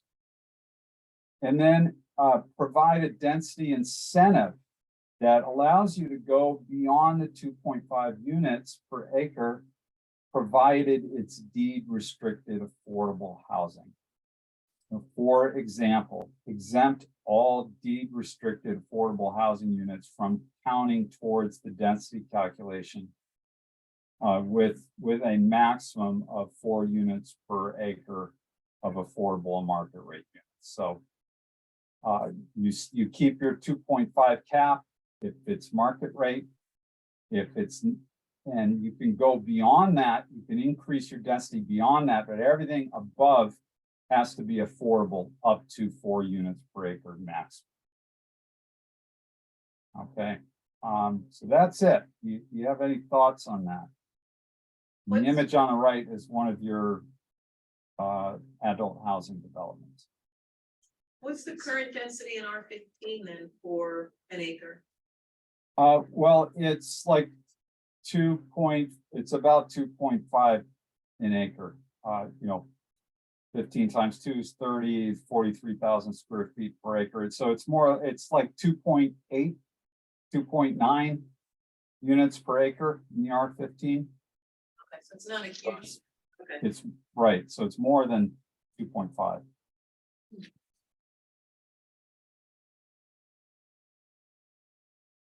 Other questions? Comments? I like the suggestion, Which one? to, require anything over the 2.5 to be affordable. Yeah. Because it gives them, if they want to do it, it gives them incentive to make the units affordable to benefit us. Yeah, and that's exactly what we're recommending here. Yeah. It's not any specific development. No, it's one of ours, he says. No, it is one of ours, right? You said that is one of our developments or no? Yeah, Yeah, Yeah, that's Beckley Farms, isn't it? No, it's not. no, it's not Beckley. Are you looking That's at, all are it you was talking about the first. picture? Yeah. yeah, the picture on the right. Okay, Jim, what is that aerial picture? I don't know if it was an industrial park, Tim, I think I'd have it, but Yeah, that's the parts. It's one of your, I forget the name of it. It's one of you. I think it's stage or something. It's like four, right? Cause it has that Yeah, big yeah. zero in it. Fort Rock Road. Yeah, it's right in the Yeah. center. It's kind of in the yeah, center. yeah, of Hatchery Brook, because then that's the industrial building to the north of it. Yeah. So this is Tim what they wins. look like, right? They're, Yeah. It's like Sage Park, apartments or development. That's gotta be more than 2.5. It's a maximum of 4, Uh, so. So with Sage the maximum Park of 4 is eight got units per acre of affordable. 60 something units. Even if you're 2.5. Well, that's the question. And then 4. Yeah. That's what you're saying. So I understand. So now those are single family residential there, and we have Right, yeah. Adult So we're houses. having there thinking 4 max. Sage Park, a couple others. Francisco, question, my understanding correctly, with this proposal, it would be 2.5 units plus 4, so you'd be looking at 6.5 units per acre with, no. okay, A maximum of 4 units per acre. Total. okay, But if you're only doing market rate, you're capped at 2.5. okay, If you're doing affordable, you're still capped at 2.5 market rate, but you can get up to 4 units per acre with affordable. Okay, Okay. so if gotcha. if I come in with this proposal, you're saying I'm getting 2.5 market rate. What is a 0.5 in a market rate? That's what I mean. Am I building 5 units or am I building 4 units per acre? So let's take keep the numbers simple. Let's take a 10-acre site. Okay. Market rate only, it's 25 acres and 25 units on that site. Okay. If you're adding affordable, you can have 25 market rate, and then you could do 15 affordable for a total of 40 units.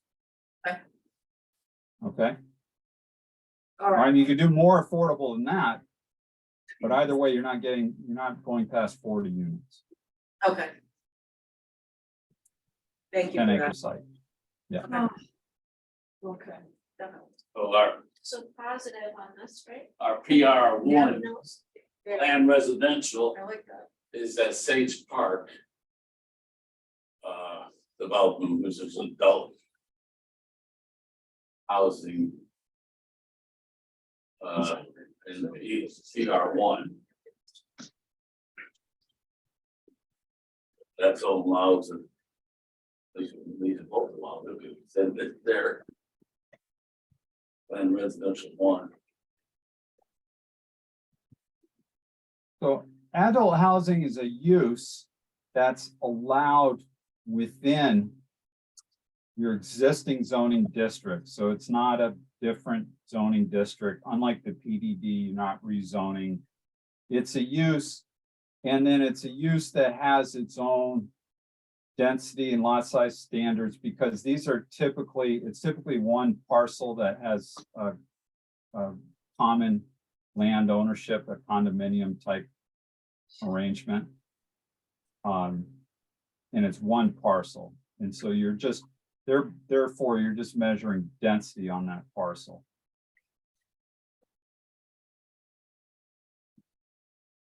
The other thing to consider is that pretty much all of the land that's zoned for any of those categories is already built out.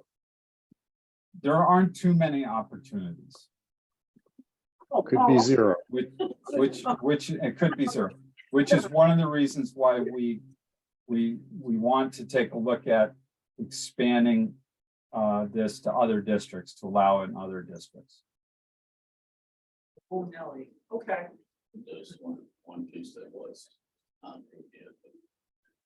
Okay, And of course, the benefit of senior, as you're all aware, the benefit of senior housing is you're not adding to your school costs. oh, no, I love senior housing. And you need it. You need it. I mean, if you remember back to our POs work we Yeah, did on demographics and housing and POCD, Yeah, you need it. So Yeah. this is adult housing, is that the same as 55 and senior housing? 55 and over. oh, yeah, Right, yeah. yeah. Terminology is the same. Yeah. Yeah, it's basically the same product. It's a little different than the Yeah. housing we discussed as part of the housing authority that's typically aimed at more senior and more income restricted folks. This tends to lean towards more of a market rate housing, but it's an opportunity to provide an incentive for affordable housing. All right. Yeah, I think that kind of changes things a little bit. Only because I do know we have long wait lists for our senior housing. And so I think it's what, 3 years out or something like that. 3 years out right now, Yeah. unless someone will die. But also, I think the thing with the senior housing, and I know there's nothing we can do about it, is that I did find out that a lot of our senior housing that we have in town is actually for people who live out of town. And that have come and they participate in our senior housing, which kind of pushes our seniors out, because when they do need something, they can't, and they should actually be on a priority list, because they've been paying taxes in the town for 60 years, and then you get somebody from Newington or from where else who just happens to get in and it takes up a unit. And so, Because it's housing. Restrictions, they have to have a list and it's kind of the line. well, yeah, they have a If it's list. private, then Yeah. yeah. Yeah, but there should be, it's unfortunate, but that's the way it goes. So, but it's too bad that we couldn't do something to help the seniors, because it's the senior who's gonna be in the nice little starter home here in Berlin that would love to stay in Berlin, but they don't have a housing unit to move to. So Right. we're chasing ourselves, but we've had this discussion before. So yes, when it comes to the senior housing, I'm very, very supportive of it. Okay, Okay, all right, we can move forward with these recommendations. I think so. What's the consensus? Yeah. Yeah, okay. All right, yeah. Okay. All right, good. Okay, one more item. This is pretty straightforward. We did review the subdivision regulations, and there's really not, most of your housing is really being controlled by your zoning regulations. The subdivision regs are really about standards for development, mostly.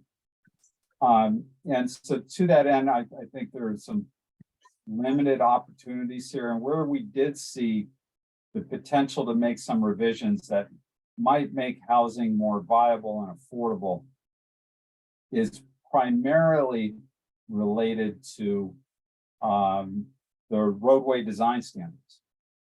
So we found both the right of way, and the right of way is everything from property line to property line that belongs to the town controls. And the sidewalks are in there and the utilities, and the road is part of that. So the right of way and the roadway width requirements are excessive. They're just more than you would need for residential development. And as a result, it adds significantly to the construction of any development. And I can tell you that increasingly, the cost of delivering housing as part of a subdivision, one of the biggest factors in that is roadway construction. Right, there's roadway, drainage, curbing, sidewalks, all of that is a huge component and proportionately more now than it was 30 or 40 years ago.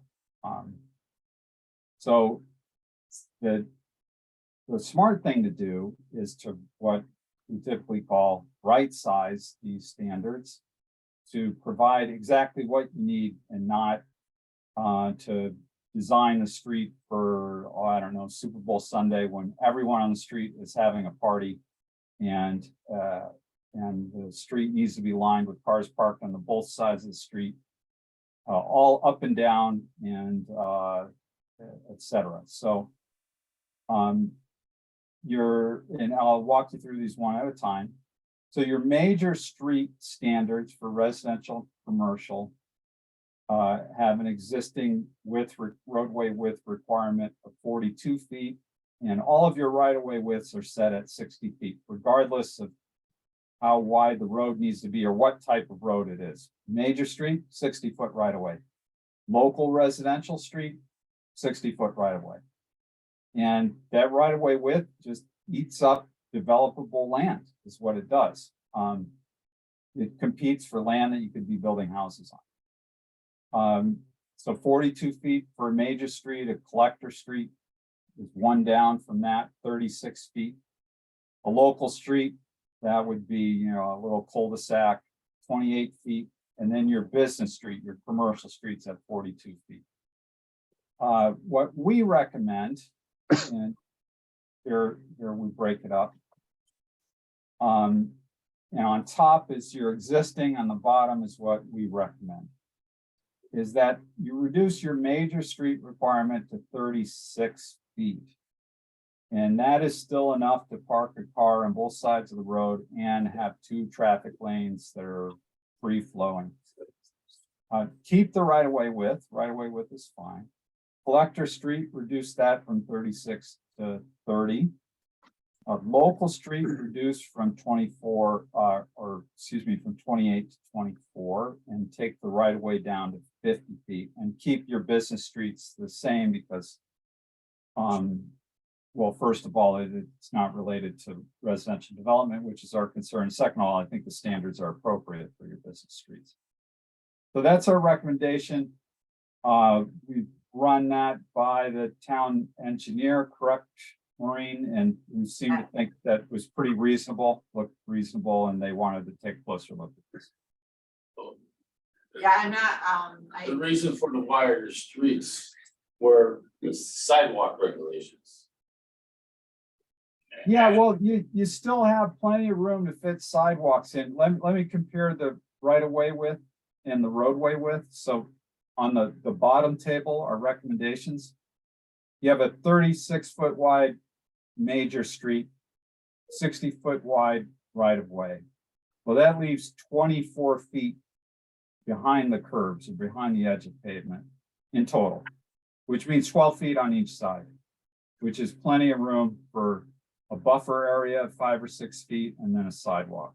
And then on down the line, you know, we've got, so we protect that 25 or so, 26, 24, 25, 26 or so feet of the right of way for sidewalks. Generally speaking, starting in the 50s, 60s, 70s, when you know, subdivisions and suburbs grew exponentially and everything was automobile oriented and oil and asphalt was cheap. Roadways were just designed real wide to accommodate whatever it needed to accommodate, you know, worst case scenario. But increasingly, the standards are driving down because of the cost of not only building them, the cost borne by the builder that's added to the housing. But when that roadway is turned over to the town, the cost of maintaining that asphalt, replacing the asphalt, is a cost the town has to hold in perpetuity, right? Not only that, increased impervious surface works against you maintaining and obtaining the standards of your MS4 permit, where you're trying to reduce the amount of runoff, et cetera. Bigger, wider you're building roads, it's just working counter to everything you're trying to accomplish there. Water quality, et cetera, et cetera. So we do a lot of work. We do a lot of transportation planning and traffic engineering work in our firm. And these are the numbers our transportation engineers are comfortable with, and we use in other communities. And I think you'd be well served to move to these numbers, which, you know, I don't think this is going to have a big impact, right? You're not seeing that many subdivisions, but if you're going to build anything moving forward, you might as well build it really to a more appropriate standard. No. Okay, Jim. Jim, did you have a question or statement? I just was wondering, you know, and again, as Francisco said, I don't think we're building that many subdivisions or certainly major roads, but how about if we needed to accommodate, if we needed to accommodate like bike lanes, complete streets approach, would these roadway widths be adequate? Yeah, those are, bike lanes are most likely would be built out on a business street, major street, and maybe a collector street, and almost never a local street, because you just don't have the traffic volume that warrants a bike lane. So at 30 feet on a collector street, if you want to install bike lanes, it's a trade-off between bike lanes and parking. You'd have two 10-foot lanes and two 5-foot bike lanes. Generally speaking, on collector streets, and we do a lot of bike planning work as well. Those would be more of your shared roadways. And unless there's some really high traffic volumes and then a high demand bicycle corridor, in which case you still have room to fit the bike lanes. It's just you're not going to have on-street parking. And then on a major street, that allows for parking on one side, a couple of bike lanes, a couple of traffic lanes. Thank you. I'm just curious if what you're recommending considers the future growth of the town. Because I think of our Farmington Avenue right now, how busy it is, and the need really for that roadway to be wider, just to accommodate the traffic we have. So with Yeah. So these are subdivisions, and these aren't your arterial corridors, primary arterial corridors. The major street would be a major street on a subdivision that's leading through a subdivision and is serving, maybe there's some commercial aspect to the development. These aren't your arterial highways and corridors. These aren't standards for, you know, building out and improving Farmington Avenue or any of those major arterials you have. It's really roads internal to a subdivision. I got a question on the local streets. 24 foot wide. Yep. Problem with that is that cars park on the curbs, no parking signs, so they can park on the curb. And then that car takes up the whole lane. So they can already get away around from that car going the same way the car's headed. You have to go in the conflicting lane. Especially like school buses and school zones and stuff like that. 24 feet is not wide enough. 28 feet, still not wide enough to me, but it's just, you know. Yeah, let's talk it through, Tim. Let's talk it through. I'm sorry. Yeah, let's talk it through. So local street, I want you to get away from the idea of lanes on a local street. A local street is something that's never going to have pavement markings, right? We're talking a street's never going to have a yellow center line or lane stripes. It's all a shared space. And I mean, we are talking the smallest of your streets, a little cul-de-sac, quarter-mile long roadway. These are streets that are just serving small number of residents, and they're used almost only by the residents that live on that street and the visitors to those residences. Okay, but Even, well, let me work through all sorry. that. Even if you have cars parked on both sides, and these are subdivisions, right? They've got driveways and garages, and residents are almost exclusively parking in the driveway and garage, et cetera. But visitors and delivery trucks, landscapers and stuff are parking out on the road. Even if you had your typical big passenger vehicle SUVs, at most 7 feet wide, big Ford F-150 at most 7 feet wide. You have 7 and 7 on, let's say you have cars parked on opposite sides, they just happen to be parked both sides. You still have a 10-foot clear width to drive down the center. So at no point are you obstructing traffic. And these are streets where maybe you have 1, 2, 3 cars parked out on the street along the entire length. So for the most part, you have, generally speaking, 90+% of the street, 90+% of the time, you've got 24 feet of clear width, and that's more than adequate to accommodate traffic locally. So I mean, that's some of the rationale behind these standards, and that's why you increase those standards as you go up to higher volume streets that are serving more traffic. So, Francisco, what I'm hearing in the room is concern of emergency vehicles and the breadth of their width. Yeah. If they're going up the low. So this is something you'd want to share Full with the fire department, and I can tell you that this is something that we also take into consideration. It's not just clearance. It's not just about the width of the vehicle and its ability to drive down a road. It's operating space on a roadway. They need room. A ladder truck has stabilizers it has to put out. Firefighters need access all around the vehicle. And these are standards that we've used in other communities with the approval of fire departments. But they're 120 inches now. Or mirror to mirror, it's only 120 inches. That's 10 foot wide. Yeah, the vehicle itself is 8 foot 5 inches wide. The mirrors are wider, but the mirrors are up pretty high. They're above any parked cars on the road. So there's plenty. These standards, as I mentioned, they take into consideration all of those things. We're not trying something new here that hasn't been tested in another community. These are best practices that are actually being employed nationwide, and that we've used in other communities with buy-in from fire departments.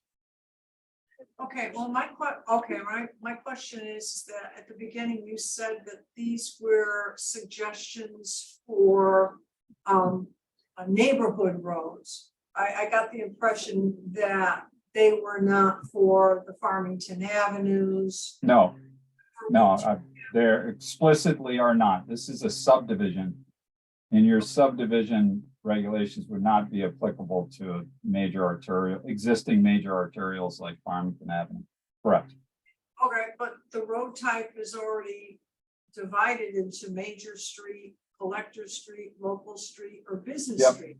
So As part of a subdivision, these regulations were developed at a time when you were growing and building. You had large subdivisions being developed, some of which had a commercial or an industrial function, right?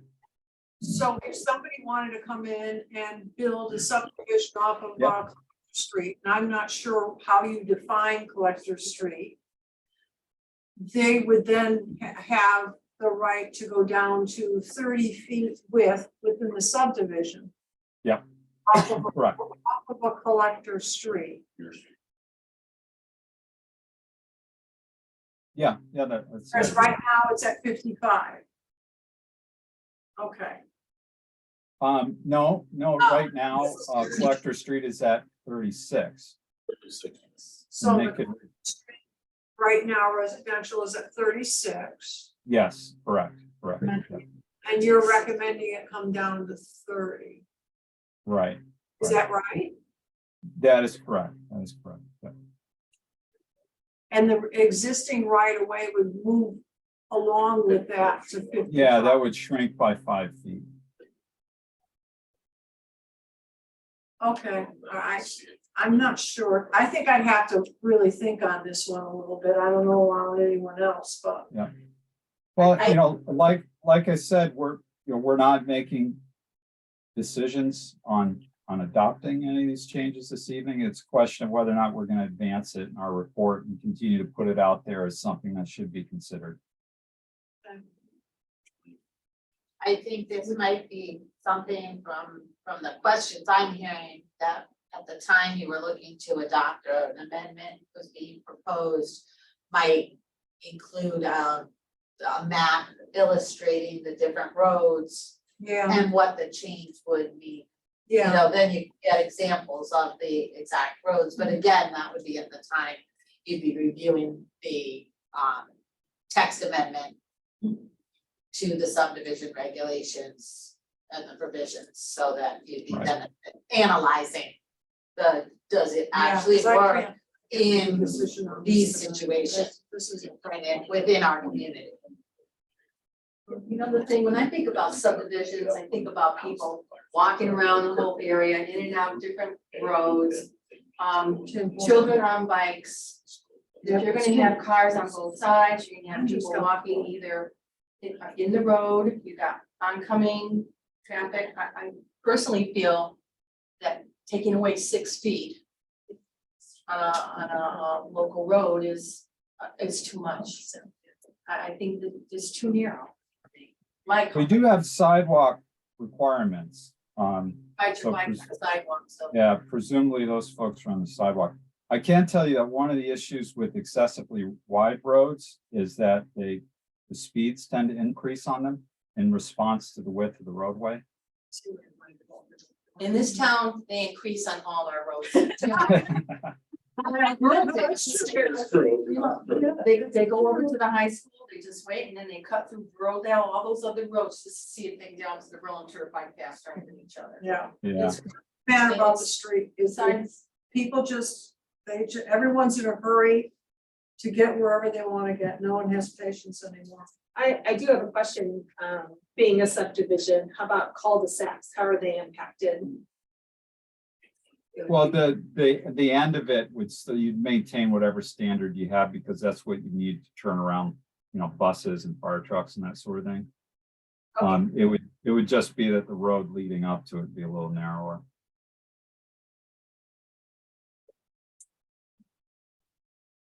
We could consider it. I think Well, with no, I think regard we're to just a starting. recommendation, or if you were looking at the proposal, there would also, we would strive to provide a demonstration of what the existing streets are, because there are the number, for instance, for local streets, and I'm gonna, I may not get this quote right, but I'm gonna take Heritage Drive. When it was built, the requirement was 1 width.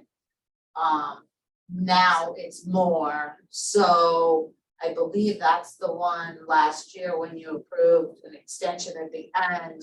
They were allowed to do the existing width, not the width from the subdivision regs. right, Because otherwise it would have bubbled at the end of the street for a couple more houses. And with, you know, so the consistency of the width of that road is actually less. So I think that would be part of the demonstration of evaluating it at the time. Whereas the opportunity and how many street or how many acres almost would be impacted with the future subdivision. You know, you may find that some of those streets that are causing concern now, that some of you are probably thinking of, may already be at this, the recommended widths that FHI is making, or possibly even less. And you're thinking of them as a subdivision that may not have enough space, but they may already be under the current requirement. So I think we make that demonstration to you. we do our best. You might have to remind me that that's what I told you I was gonna do, but I'm not.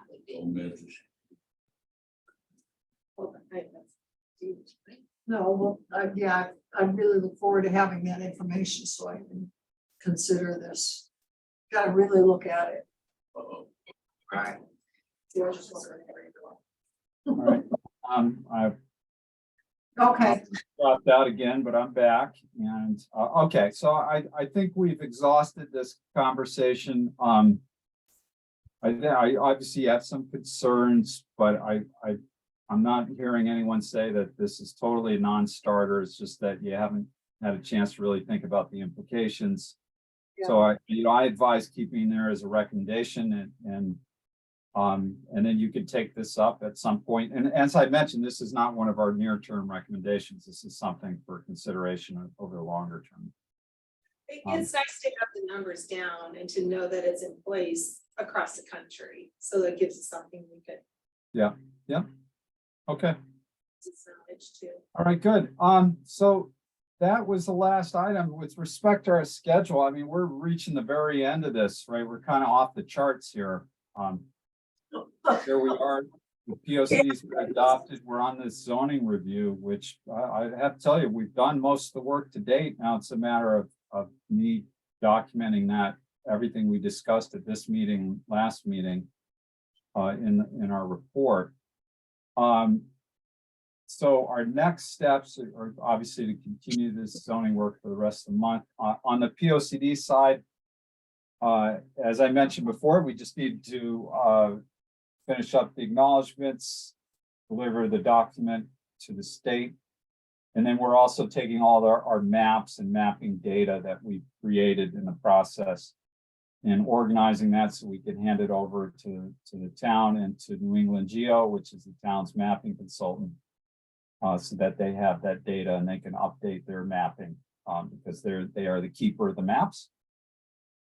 And then in July, I expect we will conclude our zoning work and our report. So the question for Jim and Maureen and all of you is whether or not we should have a meeting in July to review our final report and when that would happen, if it's on our regular schedule, which is why I didn't put any date down.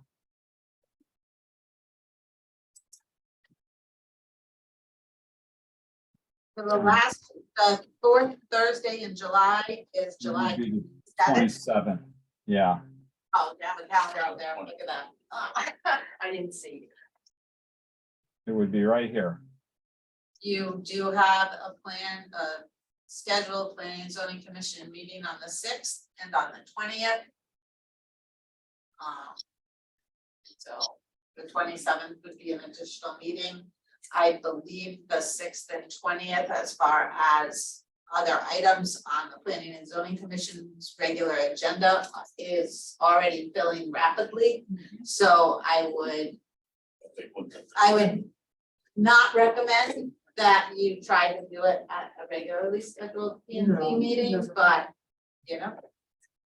It's no, it where has this to be, is become kind of a combined committee at this point. well, we could block it out on the 27th, and then if for some reason the wheels come off the wagon and we're not ready, then you know, we can always eliminate the meeting, I guess, right? Okay. So Yep. 6:30 PM, Thursday, July 27th. So 6:30. Right, I'll put it on. And so I think what will be most productive is we'll have our report finished in the next couple of weeks or so. I'll share that with Maureen and Jim. We'll do an internal review of that. And then get it to where we think it needs to be, and then distribute it to the entire commission for your review in advance of that meeting. At least get it to you at least a week ahead. So that you can review it, and then we could discuss that report at the meeting. That would be our agenda, to review and discuss it and to agree upon any revisions that might be needed. And then that would conclude our work in its entirety. Yeah. or my work, at least. Your work in some ways is just beginning. Yeah. From our standpoint, we would, I Yeah, think, that's right. Jim wasn't one of the things on our list to have some discussion about recommendations for the implementation committee to bring to town council from this committee. I think at the next meeting, we can talk about that. I'm gonna explore a little bit ahead of time on that and see how the town council receptivity is, but then we can talk about it at the next meeting. And I have pulled out membership, from previous implementation committees. So that would be a starting point. So that this committee could then, kind of make an advisory position to the planning, to the town council. Okay. Forming that committee, that the implementation committee would be formed by the town council. Okay.